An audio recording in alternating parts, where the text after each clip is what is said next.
and welcome back to the We'll Take It From Here podcast. Another week, another episode. However, first, we are going to bring you our show's sponsor, because this episode is brought to you by Honest Supplements. Now, Joe, what's Honest Supplements? Well, let me tell you. In a world that is plagued by new illness outbreak every other day, it's important to keep your body performing at its best with the right vitamins and supplements. However, these products can get expensive, especially with rising prices all around us.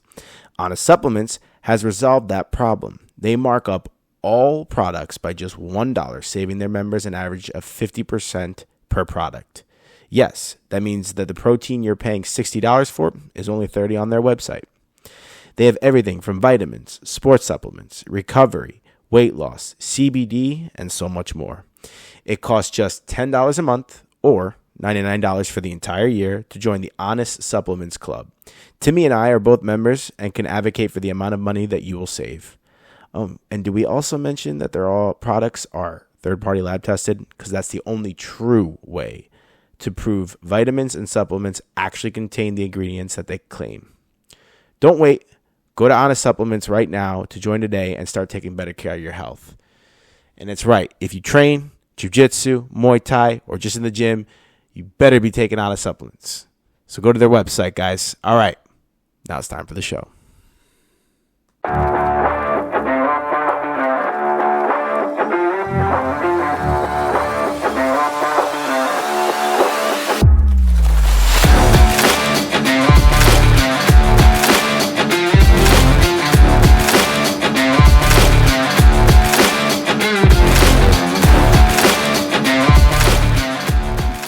And we're back, folks. We'll take it from here. Joe and Timmy, episode 191. We got a sick guest here, Sean. Thanks for joining us, bro. Oh, thanks for having me. Hell yeah. Folks, you're listening to a show with the goal to make you think, entertain you, and I think today, I'm pumped. I know you're pumped. I know you're pumped. I think it's going to be an entertaining one. But before we get into that, just give our audience a little bit of background, who you are, go as far back as you want. We know each other through Don. Yeah. Through Signafi, yeah. Shoemaker. Yeah. Sorry, I was thinking MMA. No, you're always good, bro. off the bat.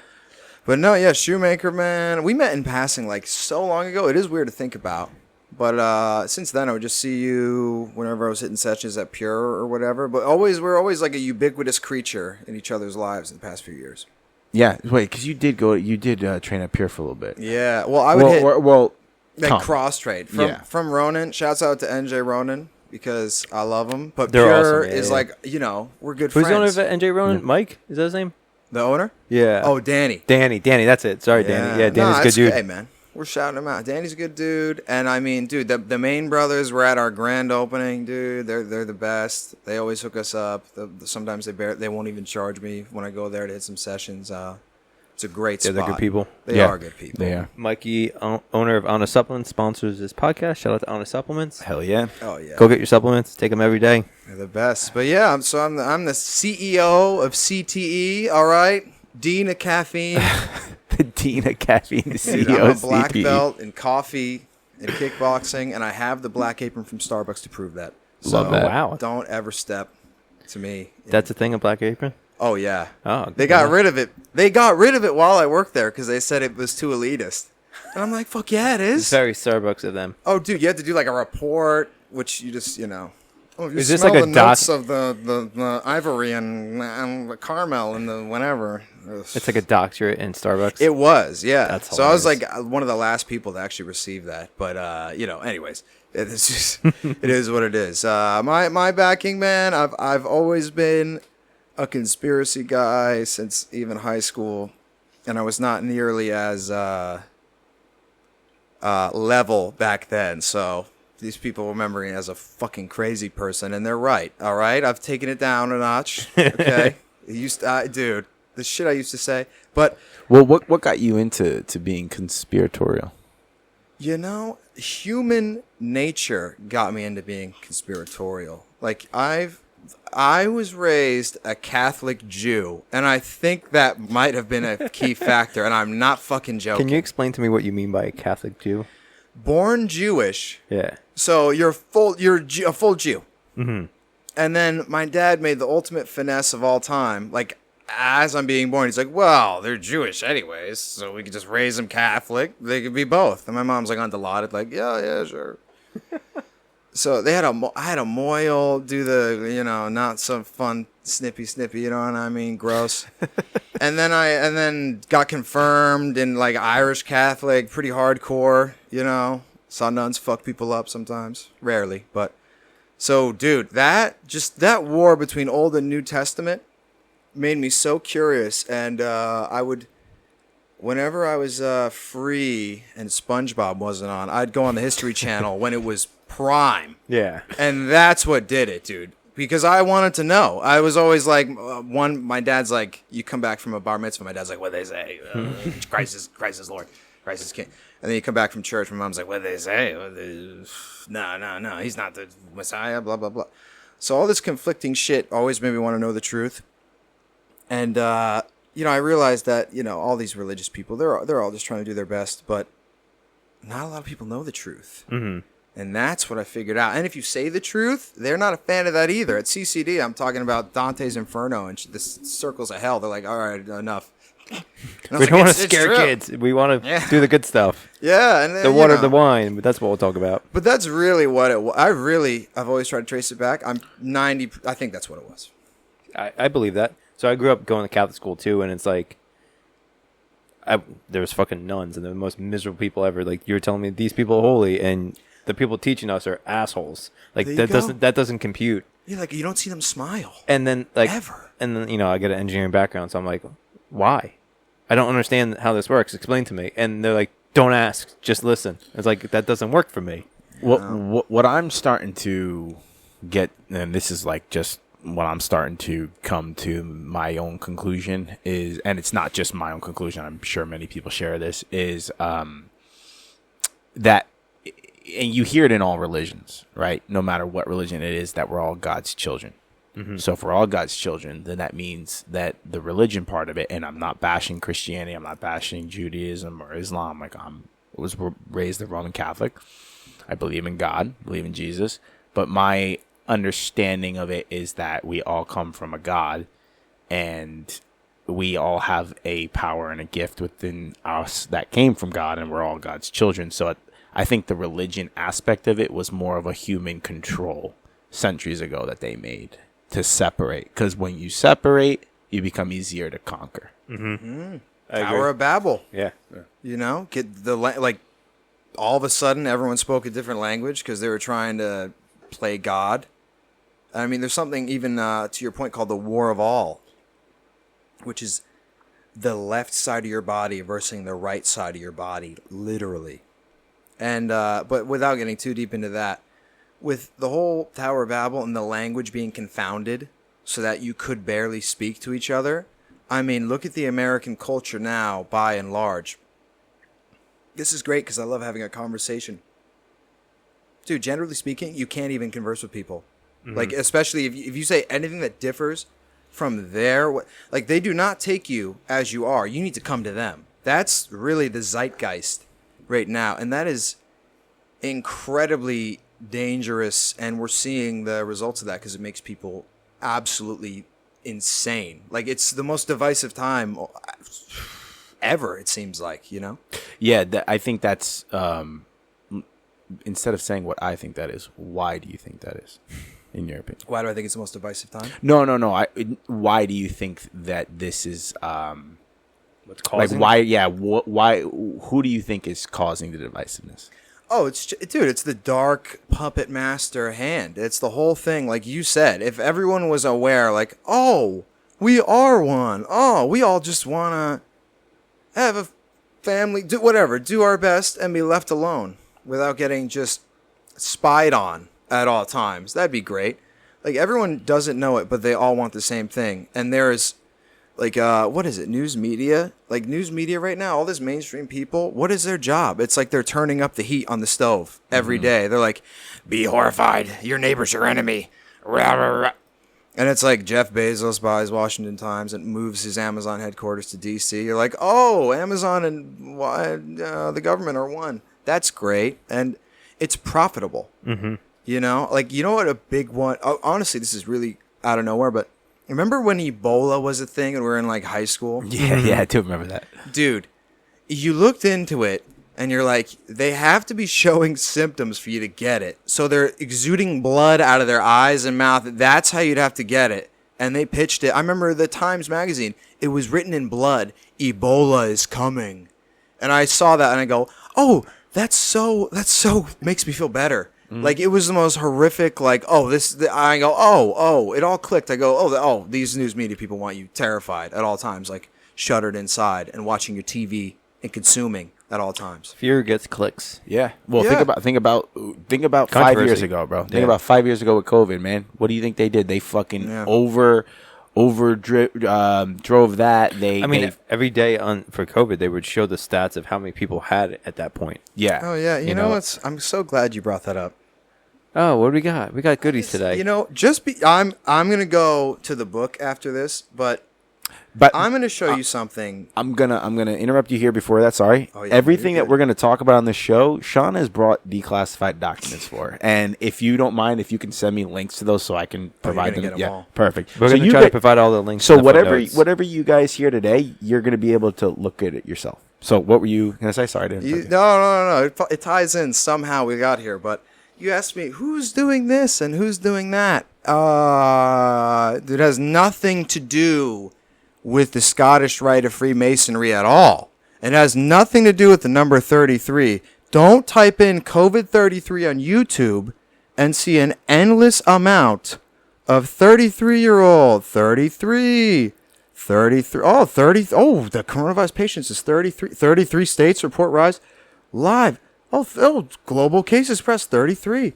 Oh, man, 33 COVID cases, 33 cases, 33 cases. Is this weird to anyone? Why is there this many that say 33? And why does it never end? So what's the meaning? What's the symbolism with the 33? 33 is the amount of discs in your spine. It is the age Christ died. And it is the number that the Freemasons hail. If you see that number almost anywhere, it means they had something to do with it.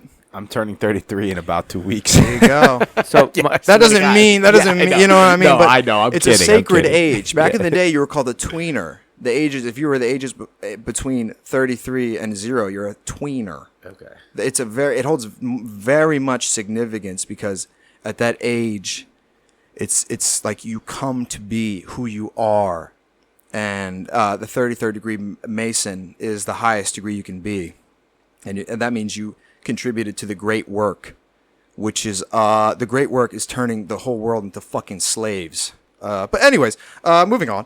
So my question is though, what do you think the average person in that group is? What level? Because I know a bunch of people. They're not that level. Yeah, well, obviously. Are you talking about they're like a 10? It's like Because I know a bunch of people that are in that, and I'm assuming it's like I hear about Scientology. There's like people, and then once they get to the top, they're like, this is a fucking scam, but it's too late now. Well, I mean, Scientology, the top, you have to donate like $250 million or Yeah. something. They have a price key, like Yeah. which is very insane. But it's like, what's that game? RuneScape. In RuneScape, I believe when you're level 98, you're actually only like the level from 98 to 99 is like a humongous jump. It's like 50% of your journey. Like you think you've done 98, but you've only done half.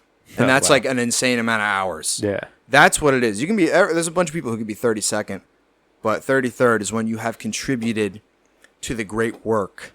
And you see a lot of artists like that. And I can't believe it's mainstream. You can just look it up. Look up a Doja Cat music video. Look up a fucking The Weeknd music video. And you're going to see the checkerboard, all this. Like, I watch their videos and I hate it because I know what it is. And You're seeing all the yeah, symbolism it's a and stuff. Masonic ritual. Like, I watched one of his music videos and people could figure it out for themselves because people are going to think I'm a crackpot. Isn't this what they say all the time about all the Super Bowl performances too? Oh yeah, it's all there, man, and I hate it. I hate seeing it and being like, oh, they're invoking. Oh, great, they're invoking. This is an incantation for evil that's playing on, because. Well, think about how evil though.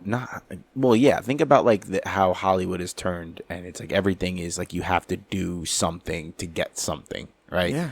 And it's like almost like they're like, it's It's like a power grab. Dude, it's the devil. It's the like your soul. By the way, God is king, right? Your soul isn't even yours to sell.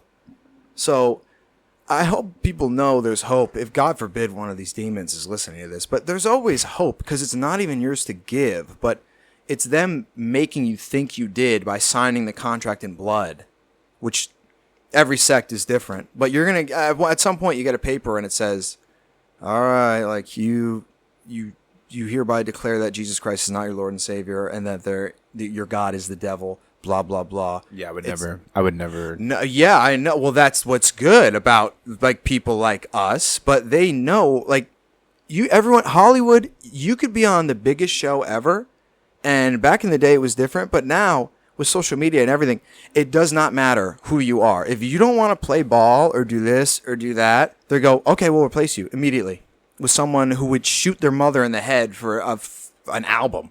Like, I don't even want to go into it, but there's many, many famous people that I know, like, killed someone close to them and then got hugely famous. It's a weird trend that follows almost There's a lot of people that have alleged stories that, always get covered up. Oh, like yeah. Ashton Kutcher.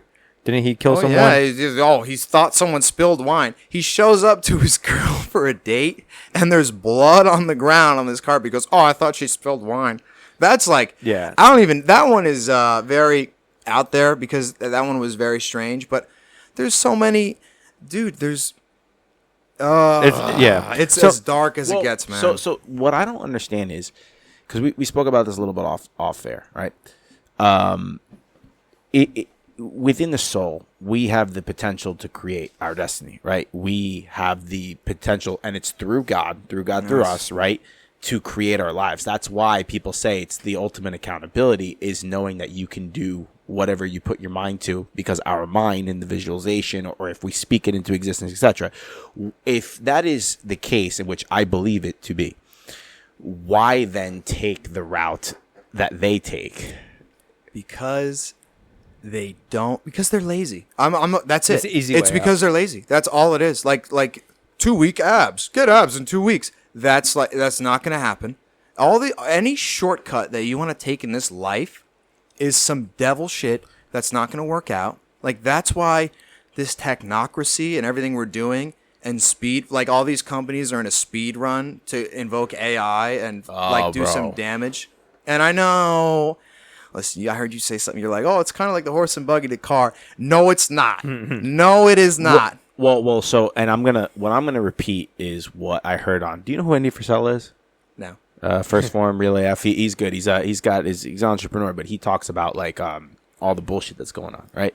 And he brought up a good point. He goes, the way that they're gonna introduce AI, right, is they're gonna introduce it in a money grab, right? So it's gonna be the way that businesses need to do money. So businesses are gonna buy into it, but then in the end, when you can't decipher what's true and what's AI, and if it's in the powers of the wrong hand and there's no regulation around it, then it becomes messy. Now, he didn't say it in that way, but he basically got to that point. I'm sort of, mixing. No, I get you. Yeah. But the one thing about AI I've always thought, okay, great. So AI can take all of the biographies ever written, summarize it, and make a fucking thing in like that, right? That would take humans long. But what always trips me up about AI, right, is this. The real AI, the real intelligence, not AI, is the soul.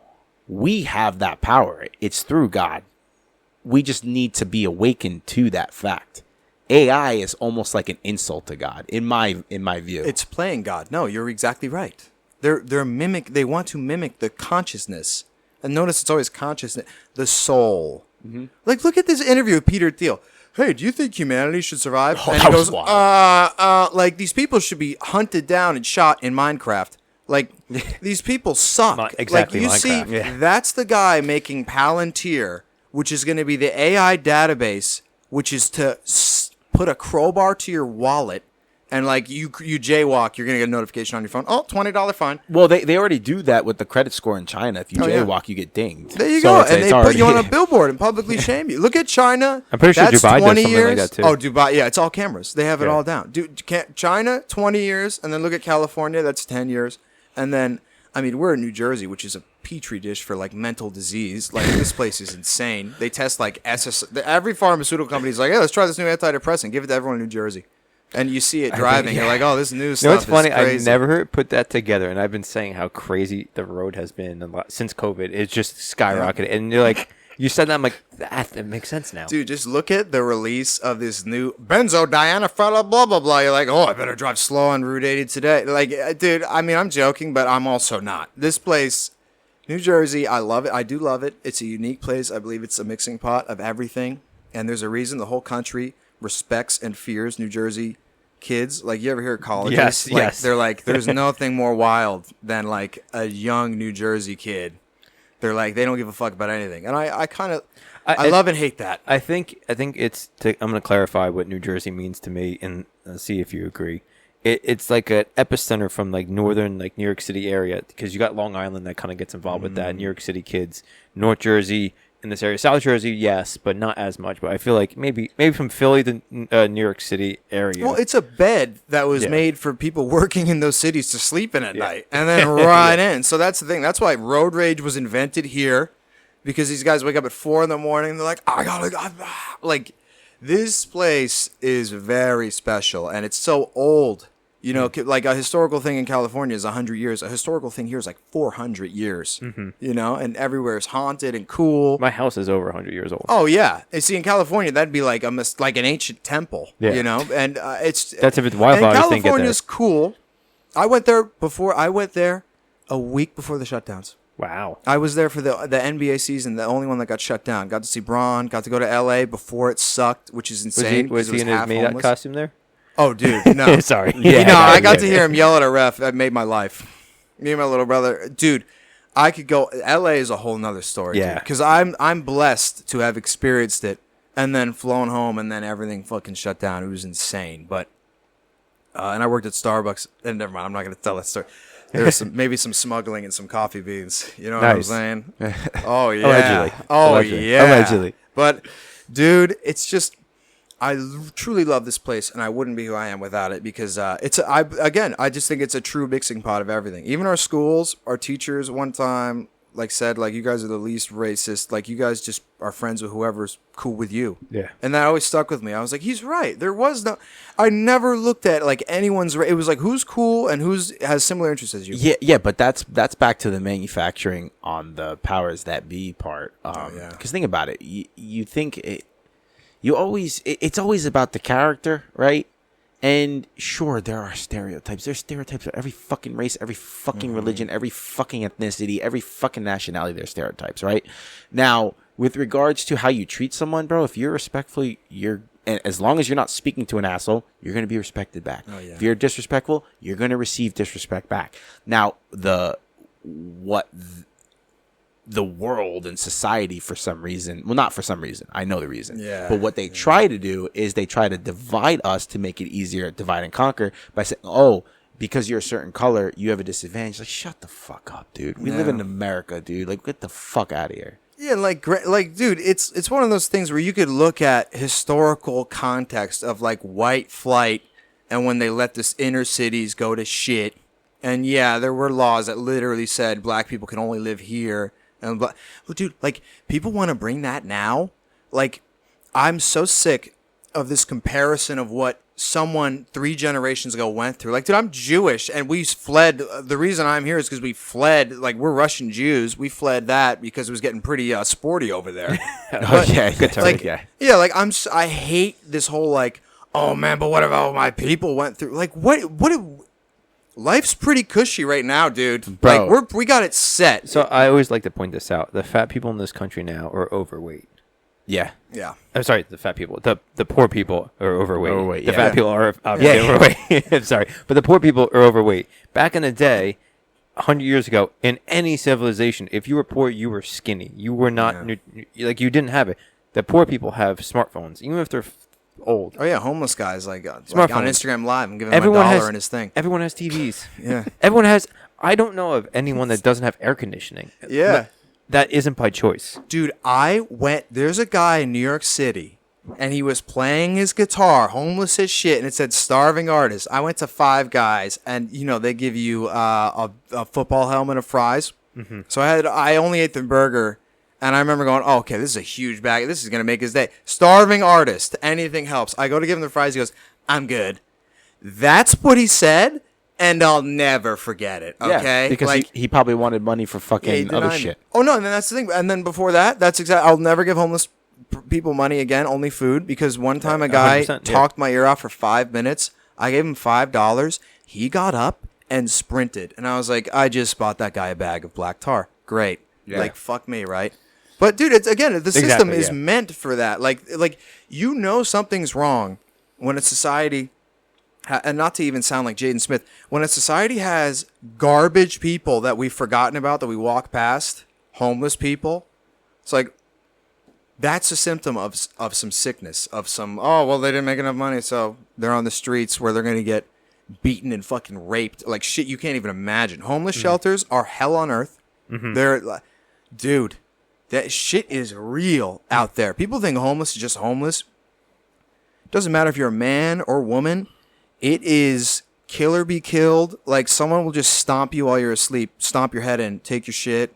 Dude, it is so fucking nuts. Isn't the homeless shelters and all that too? Is like there's a lot of rules and shit. Like you gotta be homeless for a certain amount of time before they take you in. You gotta be clean, but it doesn't matter. It's a hierarchy, and it's like they have you by the balls. No matter what, there's assaults, there's rapes in there, dude. Mm-hmm. I know so many counts. There was one in New York City that I know that someone worked at, where a guy just walked out with isopropyl alcohol, poured it on himself, and just lit himself on fire one day because they're gonna kick him out, and that was it. And they tried to bring him back. He died of his wounds. Like, dude, this shit.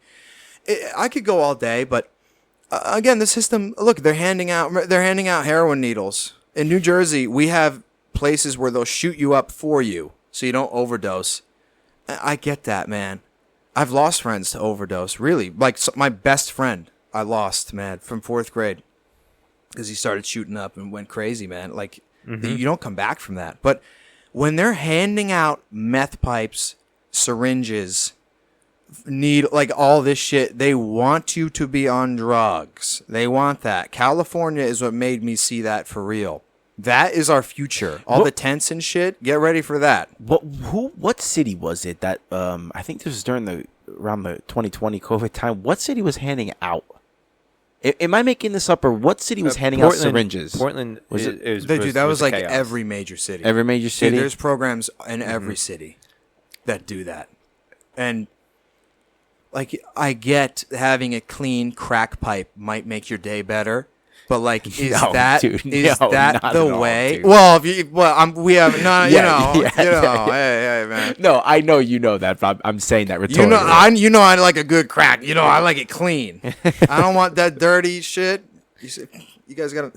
Yeah, right. They didn't even give me a clean crack pipe, dude. Yeah, no, we're such terrible. We're trying to.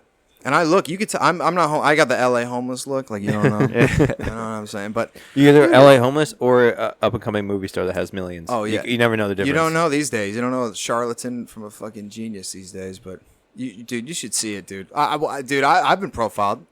I was walking my dog once, and a cop like in my town backed up 2 blocks and followed me. Didn't say where I go. Can I help you? He was sniffing the ground like a fucking skunk. He was looking for a joint. And I was just like, probably dressed just like this. I go, officer, can I help you? And he looked at me like that. And he looked like an idiot. And granted, it was like the only time he probably caught me without one. But I was like, you are a fucking asshole. Like, you're not even going to say anything. I thought it was impossible for you to be profiled. You're white. No, I'm just kidding. Exactly. Yeah. No, hey, man. Yeah. I have my cute little dog with me, too. I'm like, you really going to do this for me, man? No, that's funny as shit. Dude, that's funny. That's funny how he profiled you and then couldn't find shit. Yeah, and the best part is he was right.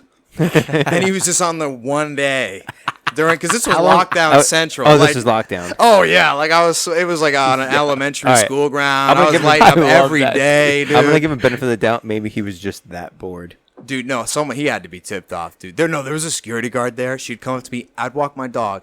I used to live right next to this elementary school, but it was shutdowns, so there was no one there. So I'd be walking there, and this one shithead would come out. you got to get out this property. You're going to get people sick. I'm like, who? I'm like, you came up to me. You're going to get us sick. And she goes, there'll be fines. There'll be everything. I go, that sounds great. Dude, I did that every day for a month. And nothing happened. And then I started lighting the joint in front of her. Okay, this is terrible. I'm not proud of that at all. I'm not trying to say that, dude. I don't do that anymore. Let's just say hold on this was a lesson learned for you. And you grew from it. Hold on a second, bro. Oh, she grew from it. Bro, we all fuck up. It's right? true. We all fuck up, right? There's no one that's listening right now. There's no one in this world that has never done something they're not proud of.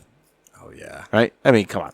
So it don't matter. We're about to talk about 3-letter agencies doing a lot of stuff that a lot of people wouldn't be proud of. So let's get into that, Doug, because you did bring a lot of you brought a lot of homework. So what are we going to get into first? What was the agenda you wanted to get into first? Let me start by defining. Here's one thing. People say, and this drives me up a wall, oh, I don't believe in conspiracy theories. The definition of a conspiracy is 2 or more people who have a secret plan to do something unlawful or harmful. Everyone in their life has had a conspiracy against them that was harmful. Like two friends that you thought were your friends conspiring to fuck you over, that's a conspiracy. So if you don't believe in conspiracy, the term conspiracy theorist was made by the FBI when people didn't believe the JFK narrative. Thank you. So people who say they don't believe in it, you don't believe the sky is blue either, dude. You're not in reality. Conspiracy theories there's literally been conspiracies against you, the person listening right now. So you don't believe in it, but you do, and you just don't know it. And by the way, to add to that, the term conspiracy theory was used to say that you were a wacky idiot for thinking that the American government had a hand in on JFK's assassination. And then guess what? They just declassified that this year. Yeah, and said there's multiple shooters, by the way. Yeah. That's it. And then, but if you say that, you're still a conspiracy theorist. Yeah, I'm sick of this slur, dude. A slur. Yeah, it's what it is. It's meant to smear people. It's a censoring tool. It's a censoring tool. It's a way to dismiss any actual realistic and logical conversation. Mm-hmm. Now here's something. Have you guys seen the Zapruder film? I've seen clips of it. The JFK file. I'm video. going right in here. We're just gonna start with a banger, and then I'm gonna. This is a good plot, like a Tarantino movie. We start at the end, and then the beginning, and then the middle, and then the end again. Everyone can get behind the JFK because it's an easy one. Before I show this, it's not like who a do moon you landing. think shot him? I think it was CIA, right? Who in the video? Allegedly, my understanding is that there's potential that the driver did it. Oh, maybe. But the problem I have with Second shot. The problem I have with the driver is that's really hard to even if he is that close. You would almost need classified technology to do that if you're the driver. But here's my question: do you think they would do that? I guess what you're saying is autonomous driving. They did do it, and I'll show you right now. Now this will be. I hate to make you guys edit this and shit, but I'll show you, and then I'm going to show you. I'm going to point exactly where it is. Now, Boom. Look in the front right there. I see the driver. Right here. Yeah. Watch right here. Watch him turn. Yeah, his head's facing backwards. Oh, his head faces backwards before the shot happened. Yeah, and then his head gets blown clear out. Actually, that one isn't even good. We're gonna get the better one. So folks, the video that I just saw showed that the driver's head turned. You can't really see much from that, so there's no definitive response. No, this one's better. This one you can really see it. Now wait for it. When it comes in view, as soon as you see the driver right here, look right here. Yeah, turn around. And then boom. Did you see that? Yeah. So did you? Yeah. I said this boom. one, wait, no, this one's isolated. This is isolated. Joe Both said he you, turned around, and then look 2 seconds later, I said boom. Check the isolated footage All right, after this. ready? Look, head turned. This. Boom. Now look at this video right here. Head turn. Do you see that? Boom. Oh yeah. Look at the arm on the enhanced video here. This is from 13 years ago. This is not AI. Look at the enhanced video right here. Right here. What is that? What is that? And then his head goes clear off. Yeah. So that it was the CIA. It was the Secret Service driver who did it. And the reason no one knew who that was is because JFK's brain went missing. And that's also true and confirmed. His brain is missing. The reason his brain is missing is because that was not a black powder bullet. That was some Area 51 projectile technology using air pressure to take his dome out. So if they got his brain, which they never did, missing to this day, they would have realized, oh shit, this didn't even come from a gun. This came from a projectile of which we don't even know. So, not I'm gonna just always play the devil's advocate on this one, just to make it how is this your speculation that it's Area 51 technology, or do you know? I'm not trying to this is not I got you. I know what you mean. No, Yeah. I know what you mean. They were in possession of technology. No one knows how they got it. And it was air pressure projectile specific shit that just so happened to be used then. And there is a unconfirmed, I do have to say unconfirmed, leak where someone said exactly how they did it. That they had clandestine radios that were on a frequency that wasn't available for anyone to purchase yet. It was a 3-part gun that you could take apart. He was dead. He didn't know it. He was dead. And he was meeting. Oh, man, I have this. All right. Now, everyone, you heard the spicy. Now we're going back.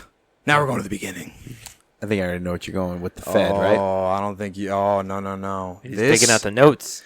Dude. Did you see a Catholic cross there, too? You saw a lot. Oh, yeah. Don't. Anything you see here could be used against you in court. So don't even. All right. I know what you're thinking.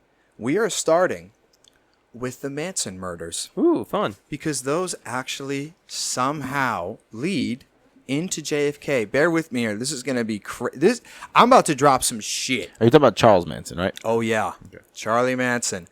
Before we start MK off, Ultra? are you familiar? Yeah, are you familiar with that connection there? Oh, yeah. MK Ultra is the CIA version of how they do mind control, and if I'm not mistaken, it's basically how they use how they get these people to do all these shootings and shit, right? If they're on their radar.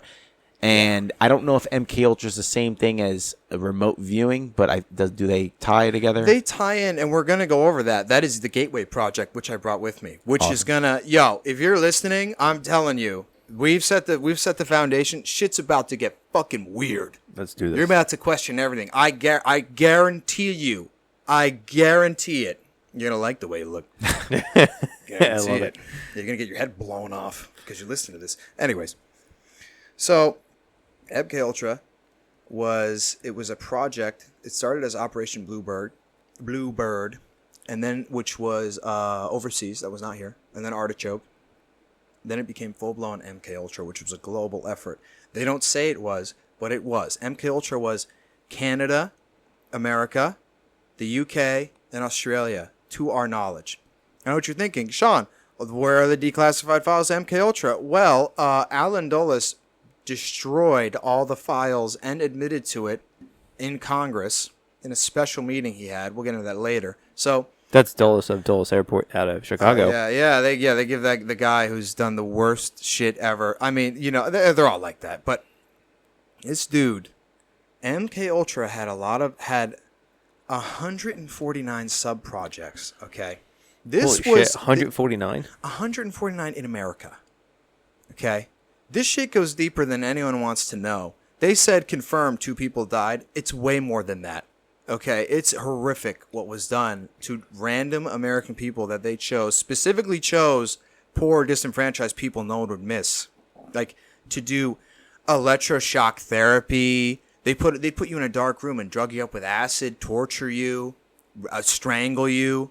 It was horrific. It was horrific. And Charlie Manson was a Fed. He was an informant to the FBI who was used for these projects, and in ways that are so sick and twisted you can't even imagine.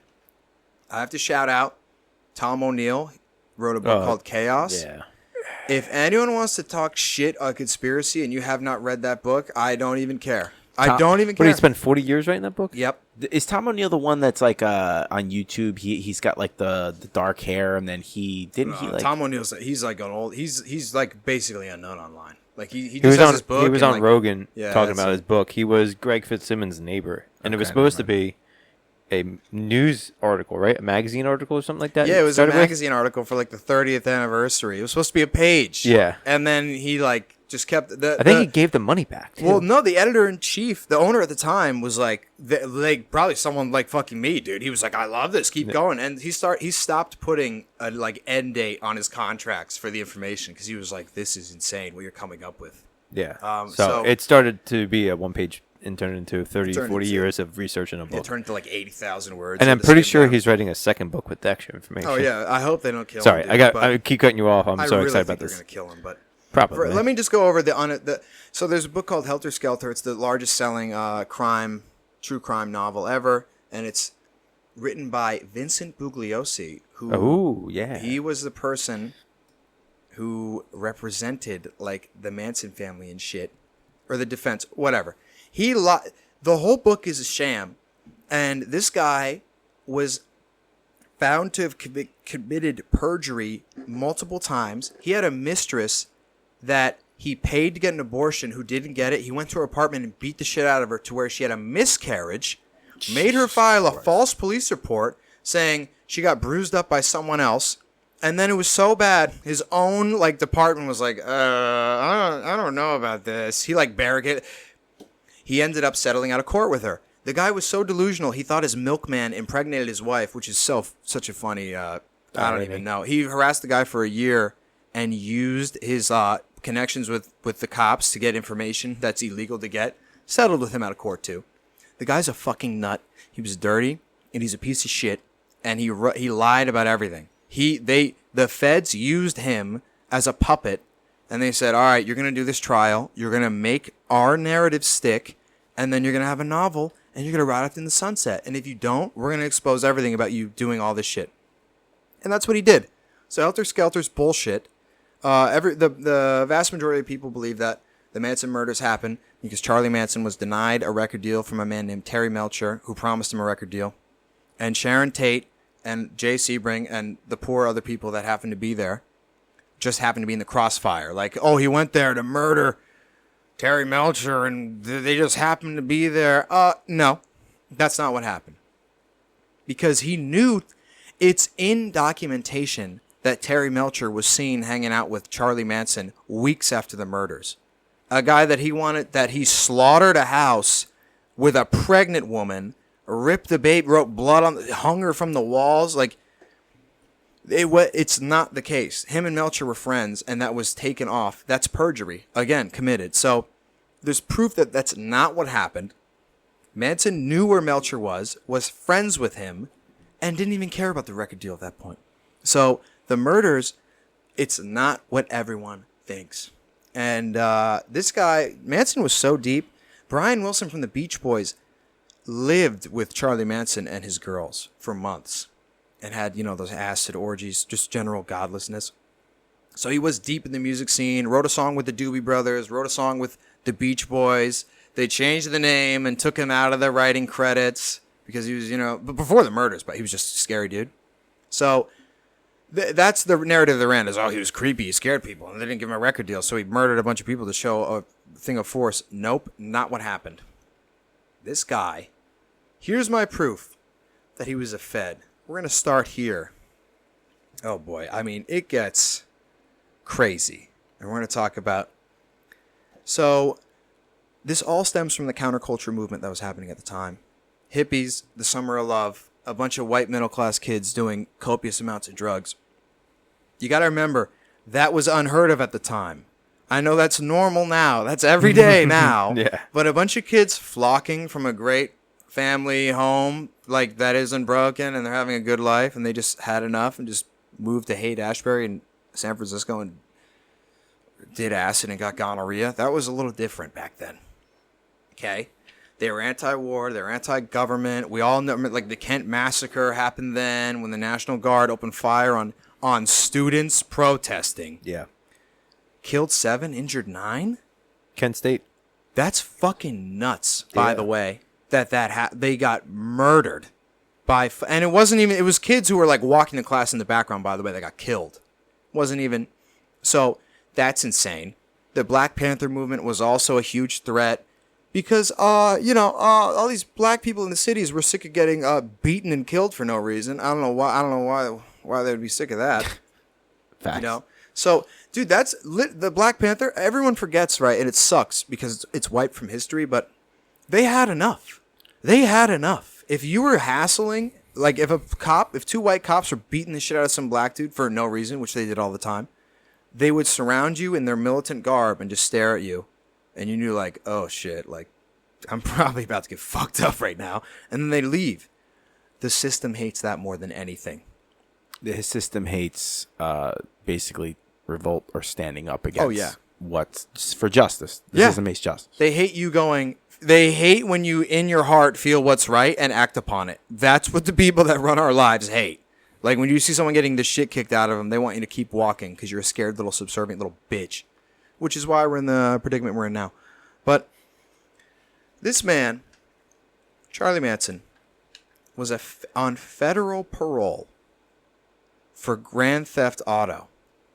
Okay, when he was released, he went to a place called Haight-Ashbury, which was the center of like the Summer of Love in San Francisco. Everyone's doing acid, and he was really violent. Like he was a crazy dude, but he did take acid one time, and it like changed his whole brain. He became one of these guru guys. But guess what? There were a lot of people like that. Because, there's always someone that's going to rise up. There's always a dominant hippie, which is like the most dangerous kind of person. The dominant hippie. They pretend they're all love, but they just want to do terrible shit.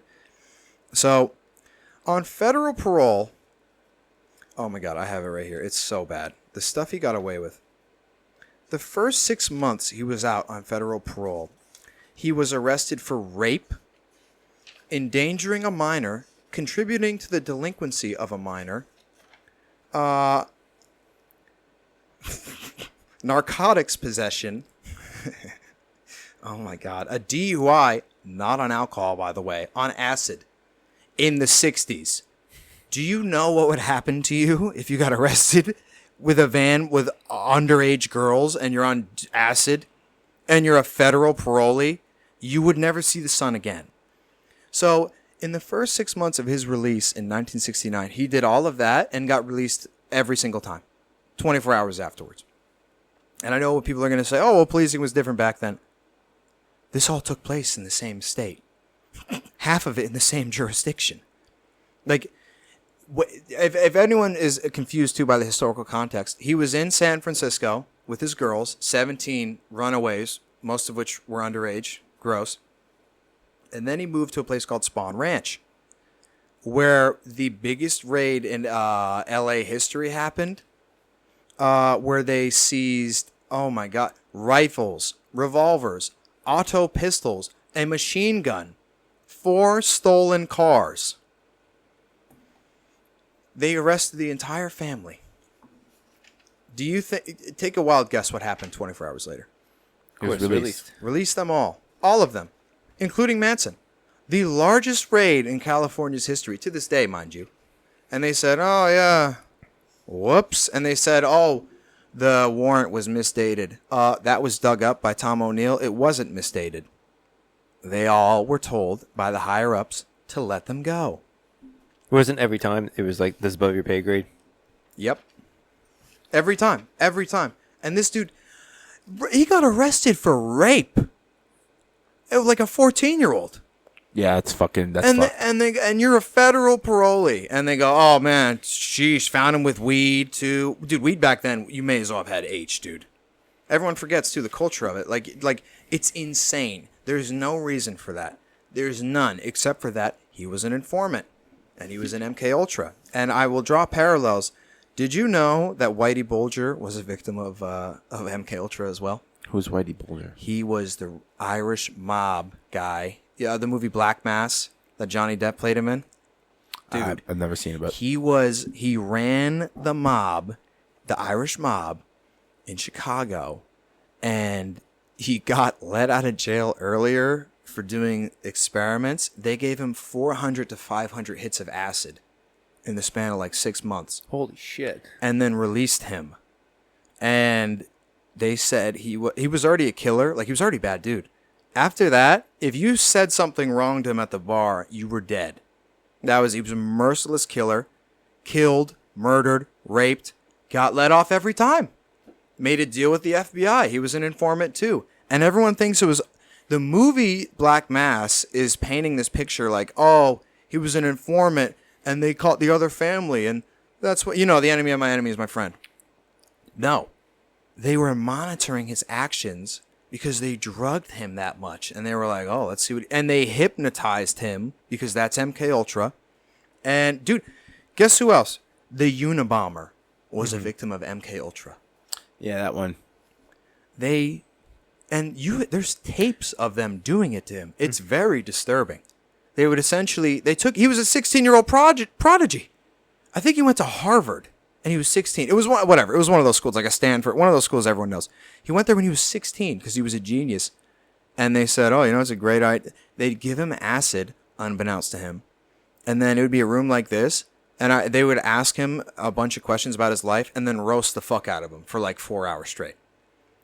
And in that case, sorry to interrupt you, but are they reprogramming his mind at that point? Is that why he's roasting him? You know what? Let's go over. I'm going to tell you. I have them written down from like I said, the files were destroyed, which is a bummer. But guess what? Letters between Sidney Gottlieb, the right-hand man of MK Ultra, and Dr. Jolly West, the man behind the Manson murders and the programming there. There's letters of them going back and forth when he worked at Lackland Air Force Base and when he was originally brought on to MK Ultra, which, top secret. All right, and that's the thing. These are from the letter, so I'm not saying shit. All right, here are the goals of MK Ultra. To make couriers with hidden messages in their brain. So I would compartmentalize a separate you in a different part of your brain that would only be activated with a saying or like a noise you would hear that would activate. So isn't that the whole Manchurian candidate premise? Oh yeah, no, we're getting yes. Awesome. That's the hypno-assassin branch of it. So the first goal: couriers with hidden messages in their brain. Like it could have been an hour of information I could put in your brain, using you as a human microchip. You don't even know you have it. They could torture you all they want. You literally can't give it up because you don't know you have it, but they know you have it. Oh, how fucked up is that? Oh my God. The next one, to implant false memories and remove true ones. Next goal, hypno-assassins. Next goal, to convert ideologies, all without the victim's knowledge. Next question, can we obtain control of the future activities, physical and mental, of any individual, willing or unwilling, with the guarantee of amnesia? Next goal, can we force an individual to act against his own moral concepts? Final one, juicy one. Can an individual be made to perform an act of attempted assassination with total amnesia? These are from a letter from the horse's mouth. That's their goals. And now, here's where things get crazy, okay? There's a place called the Haight-Ashbury Free Medical Clinic that was opened up in Haight-Ashbury, San Francisco, the heart of the Summer of Love and the hippie movement. Coincidentally, the streets were flooded with LSD as soon as that place opened up. Coincidentally. Dude, this stuff really, really scares me. Are you able to give, or am I able to find the letters so I can, or are those letters destroyed as well? No, that's Tom O'Neill. He has them documented. He dug them up in like the LA, whatever university. Oh yeah, UCLA. What am I talking about? Yeah, he was in the UCL archives. It was forgotten about. No one opened them up for 30 years. That's the only reason we figured this out. It was all burnt. The only official MK Ultra documents we got were financial records, which is what gave away the 149 sub-projects. That's it. And that's what's of that record. That's only... There could be more stuff out there. Oh, yeah. Well, that was here. Yeah. Like, we don't know nothing. And, oh, my God. Like, I actually have them all written down. It was 80 institutions, 44 universities and college, and 185 researchers. Holy shit. So, dude, you would have a college professor you thought was a friend, and he'd just invite you over and drug you. And they were given pamphlets on how to do it, like sleight of hand. They hired fucking street musicians to aid in these prostitutes to drug people in an operation called Midnight Climax, that's confirmed. Operation Midnight Climax, where they had double windows and a brothel, and they were just like, you're going to use sex and LSD to get information out of men, and they wanted to see how much info you could get. The guy was a fucking pervert who did that. But yeah, dude, 44 universities and colleges had studies, that made people like the Unabomber. Mm-hmm. Like, that's so fucking insane. Didn't that place, Haight-Ashbury Clinic, shut down as soon as Tom O'Neill's book came out? As soon as his book came out, it shut down. Yeah. Jesus Christ. Dude, all right, you want to go deep on that? Here's Haight-Ashbury, dude. Here's Haight-Ashbury. So all this stuff is in Tom O'Neill's book that we're talking about. We're doing top level here. He goes into so much fucking detail. It's called Chaos, right? Oh, yeah, Chaos by Tom O'Neill. And these are just 90% of these are excerpts of like the juiciest details, right? Okay, so Charlie Manson's parole officer worked at the Haight-Ashbury Medical Clinic. That's great. Coincidences don't exist. No. Yeah, Roger Smith, Manson's parole officer, was in the midst of a criminology research on amphetamines and their role in violence in the Haight-Ashbury hippies. Huh. And who do you think funded this free medical clinic? CIA? No, it was the National Institute of Mental Health, which was a front company for the CIA. Yes. Yeah. Yes. Oh, God. And then they were studying something called, it was the Amphetamine Research Project.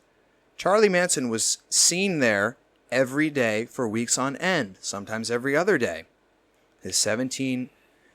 During his visits there, the 17 flower girls he had, by the end of it, were weapon-wielding psychopaths that killed, tortured, and robbed, or worse, at his every command. Now, that has nothing to do with what they were studying. Sorry, I'm allergic to bullshit. They had the hippies separated in two sects: acid heads, non-violent, peace-loving hippies, and the speed freaks, no aversion to violence at all. They would kind of just lash out to anything to cull the sociopathic, paranoia that speed makes you have. And at the same time, David Smith, there was Roger Smith and David Smith. Roger Smith was his parole officer. David Smith was this guy who did experiments on rats. David Smith's experiments on rats were crowd control involving injecting the rats with LSD and then amphetamines. Coincidence. By the way, when that study started, then all of a sudden the streets of Haight-Ashbury were flooded with speed too. Coincidence. All coincidence, okay? So Manson just so happened to be using LSD and amphetamines to change his followers' behavior, while coincidentally visiting a clinic every day that was studying the using of drugs to change behavior. That's tough. That's tough, dude. And I mean, here's where it gets really, really. Did you know David Smith, his 2-year study on amphetamines and their effects on groups of confined minds, he never released it. He never published the results, so he technically wasn't even a doctor. Oh my God, dude. So his study of injecting rats with LSD prior to... Oh, wait. The study, this was found, right? Injecting rats with LSD prior to meth made them much more suggestible. The research is hard to come by, and we only have it through letters going back and forth, because the day that Manson was arrested for the Sharon Tate murders, the research was stolen out of the office that night. A free medical clinic. So someone had the rumblies in their stomach for research on rats and amphetamine use in humans. Someone wanted to steal just that from his office. A medical clinic with a bunch of drugs. Take that as you will. I mean, this shit gets so heavy. I really hate how I'm going on for so long, but I'll take a break in one moment because there's so much. Here's where, I mean, it just gets creepier and creepier. And this is just the highlights too. These are the highlights. Yeah, I'm not even. This is the highlights. This ain't even. So, with his rat studies, he noticed a key. This is the findings, right? When he would put them all in groups without any drugs, by the way. If you put enough rats in a group, they go insane. They'd mimic the city environment, which is also pretty scary. Mm-hmm. A dominant rat would emerge. After they basically, okay, without any drugs at all, rats, when grouped together in crowded conditions, would go insane eventually. Cannibalistic, rape, torture, kill each other, eat infants, insane stuff. Out of this absolute chaos, a dominant male rat would emerge, use females as sex slaves and men as completely submitting slaves to do his bidding. This dominant group would attack other rats at night. Manson, they used 16 albino mice in the experiment. Manson had 16 girls, dude. No, he had 17, actually, excluding himself. And, dude, it only gets worse from here.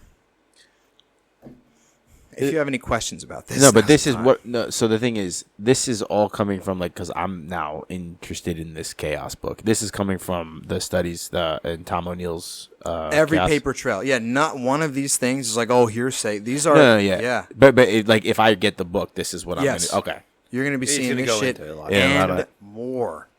All right. The exact psychological conditions that gave rise to the Manson family were being studied at a CIA-funded clinic that Manson visited every day. That's really what I could dumb it down to. It's horrific.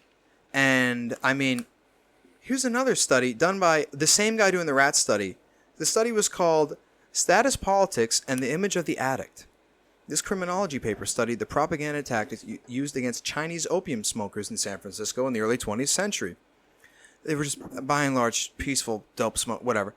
And they posed a threat socially because the government wasn't getting a cut of the opium money. It was a Chinese trade. Opium wars, look it up. It's a huge thing. So they had people pose. They had agents infiltrate and pose as drug addicts. Their objective being to characterize the addicts as a crazed individual that would rob, rape, steal, and kill while on opium. And it worked. The public shift in perception of the once peaceful opium smoker made it really easy for the police to crack down, deport, arrest, and institutionalize the Chinese population. Wiped them. Socially destroyed their reputation by infiltrating with agents. And then, coincidentally, in the same area, these hippies that were against, being 16 and thrown into a Vietnamese jungle to get shot for no reason, they didn't like that. So the Chinese opium smokers were deemed the greatest threat to America at that time. And then, like 50, 100 years later, somewhere abouts, now the hippie, the anti-war, anti-government, they were deemed the greatest threat to America. And that was by the FBI Director J. Edgar Hoover. He said them and the Black Panthers. The people who didn't want to, die for nothing. So that's what the Manson op. It was an op. The whole thing was they used Manson in this whole thing, and I feel so bad. I know I skipped over very scary detail about the rats. But I think I know what you're getting at here, and what you're getting at here is this: to tie it all in from how we started with JFK, is that they, and you correct me if I'm wrong, is the ability to manipulate and basically force someone to do something through all these, LSD acid to be able to control their actions. Oh, yeah. You're now tying that back into how they do, and you said it in one of the things that comes from O'Neill's book, I'm assuming, is to carry out assassinations. So now you're tying that back to JFK. So basically it all started out with testing, using test dummies, which started off with rats, then humans, through the sex in LA, and then through Manson. Now they knew they could do it, so now they know they can kill people that are going against their agenda. Am I correct on that? Or you could take a 14-year-old flower girl and make her stab a pregnant woman and rip the baby out. That's what you could do. and they have no remorse and sometimes no memory of it. It depends on what you want. There's a hypnotist, and there's the thing, how do you hypnotize? A hypnotist who owned a strip club trained Manson on how to hypnotize, and there is accounts, I think it's Danny Trujillo or something, the guy who's in... Yeah, why do I know that name? Because he's like he plays like a scary Mexican gang guy all the time. Yeah. He plays the same character every time. He talks about being in there with Manson and saying, "Make us on heroin," and he would hypnotize them and make them get high on heroin without doing it. And he'd say, "Make me high on weed," and he'd make you high on weed. Make you drunk, he'd make you drunk. This guy had shit people don't even know about, and I found what I was looking for. Here's the scary dude. Dr. Smith, the right-hand man to this clinic, this free clinic, in a 1969 issue of the Journal of Psychedelic Drugs, Smith said the main purpose of his experiments with mice, and it actually is important, the mice and rats, we'll get into that later, was to isolate the behavioral traits of mice that would kill after they'd been aggregated and injected with amphetamine, then to modify their behavior using other drugs. So he was isolating the mice that would kill, and if you don't think that's really imperative for the CIA to know, that means they could hire you and they could just do a short, brief psychological test and know if you're about it or not, if you'll go against everything to do it. Because there's a very long process. I know of the Israeli process. The other way they do it is they train you for 9 months, and they raise, and this is true, if you're in the Israeli Special Forces, they raise you, they start you in for 9 months, and you get a pet German Shepherd. You raise them for 9 months. To graduate, you have to strangle the German Shepherd to death. I've seen that in the movie The Kingsman. Yeah, that's what they're getting at. The movies are a lot of disclosure, but no, that's what a lot of people do, special forces wise. Where is that like documented? That's what they do in the training. Oh yeah, heavily. Yeah, I mean it's like secret. They don't want people to know, but enough people, dads, are like, oh yeah, like they talk about it. That's been said by people who are out of it. Yeah. And that's been stolen by a lot of people. They make you basically raise the dog for 9 months and then you have to strangle it? Yes, because that was the original, before they had this quick and easy 5-minute hypnotized thing, that was the original way that was foolproof, that would show you would do anything for your state and you would do anything you were told to do. Because when you raise a dog, I got two. It's like the Disney movies, they adopt your personality in a way. They are one with you, man's best friend. So it's you. It's a little micro you that you love and raised for 9 months. You'd be willing to strangle you to death. That's what it really is. And, I mean, if we just make it black and white, strangling a fucking dog you raised for 9 months is pretty goddamn cold, dude. Like, what wouldn't you do other than that? Yeah, that's terrible. So, yeah, it makes me sick even thinking about it. Like, my mom asked me, she goes, she saw The Kingsman, she's like, would you do that? And I was like, no, I wouldn't shoot my dog. I was like, are you kidding me? I would have pointed the gun at the guy. Yeah. He's straight up. Like, you know what I mean? That would have been gangster That's shit. probably why they make them strangle. So they can't turn the gun on them. Exactly. Someone like me who has a moral fucking conscience made it up that way and then probably just blasted a dude who fucking deserved it, by the way. You're going to make me shoot a dog? Fuck you. My dog? Never. But... Dude, Can you tell we're dog lovers? Oh yeah, are you kidding me? But that's what it is, man. Yeah. That's what it is. If I made you do that, I know you do. I know you would do anything for me. And so here's where we get into the creepy, and it ties into JFK. A doctor by the name of Dr. Lewis Jolly West. He had an office no one knew about at that same clinic. This guy was famous because these guys came back from the Korean War and they were brainwashed, and he reprogrammed them. And he was seen as this hero. That's not what happened. They, on an American radio station, I think it was 14 guys, they admitted to spraying chemicals that are crimes against like humanity or war crime, really bad shit you can't do. They admitted to spraying it on Korea. Jolly West took these guys and took the memory out of their head and replaced it with something else. And that's why he was seen as a hero. Because he reprogrammed them. But no. He fucking erased their memory for the betterment of the government. Wow. And that's what got him his seat in MKUltra. It was like, oh shit, this guy's good. And he sent them a letter. There's a letter, again, confirmed. He sent a letter to the CIA and he said, I did it. He said, I actually did it. I finally did it. I can replace a real memory with a fake one and they won't even know it. And they were like, oh, dude, awesome, sick.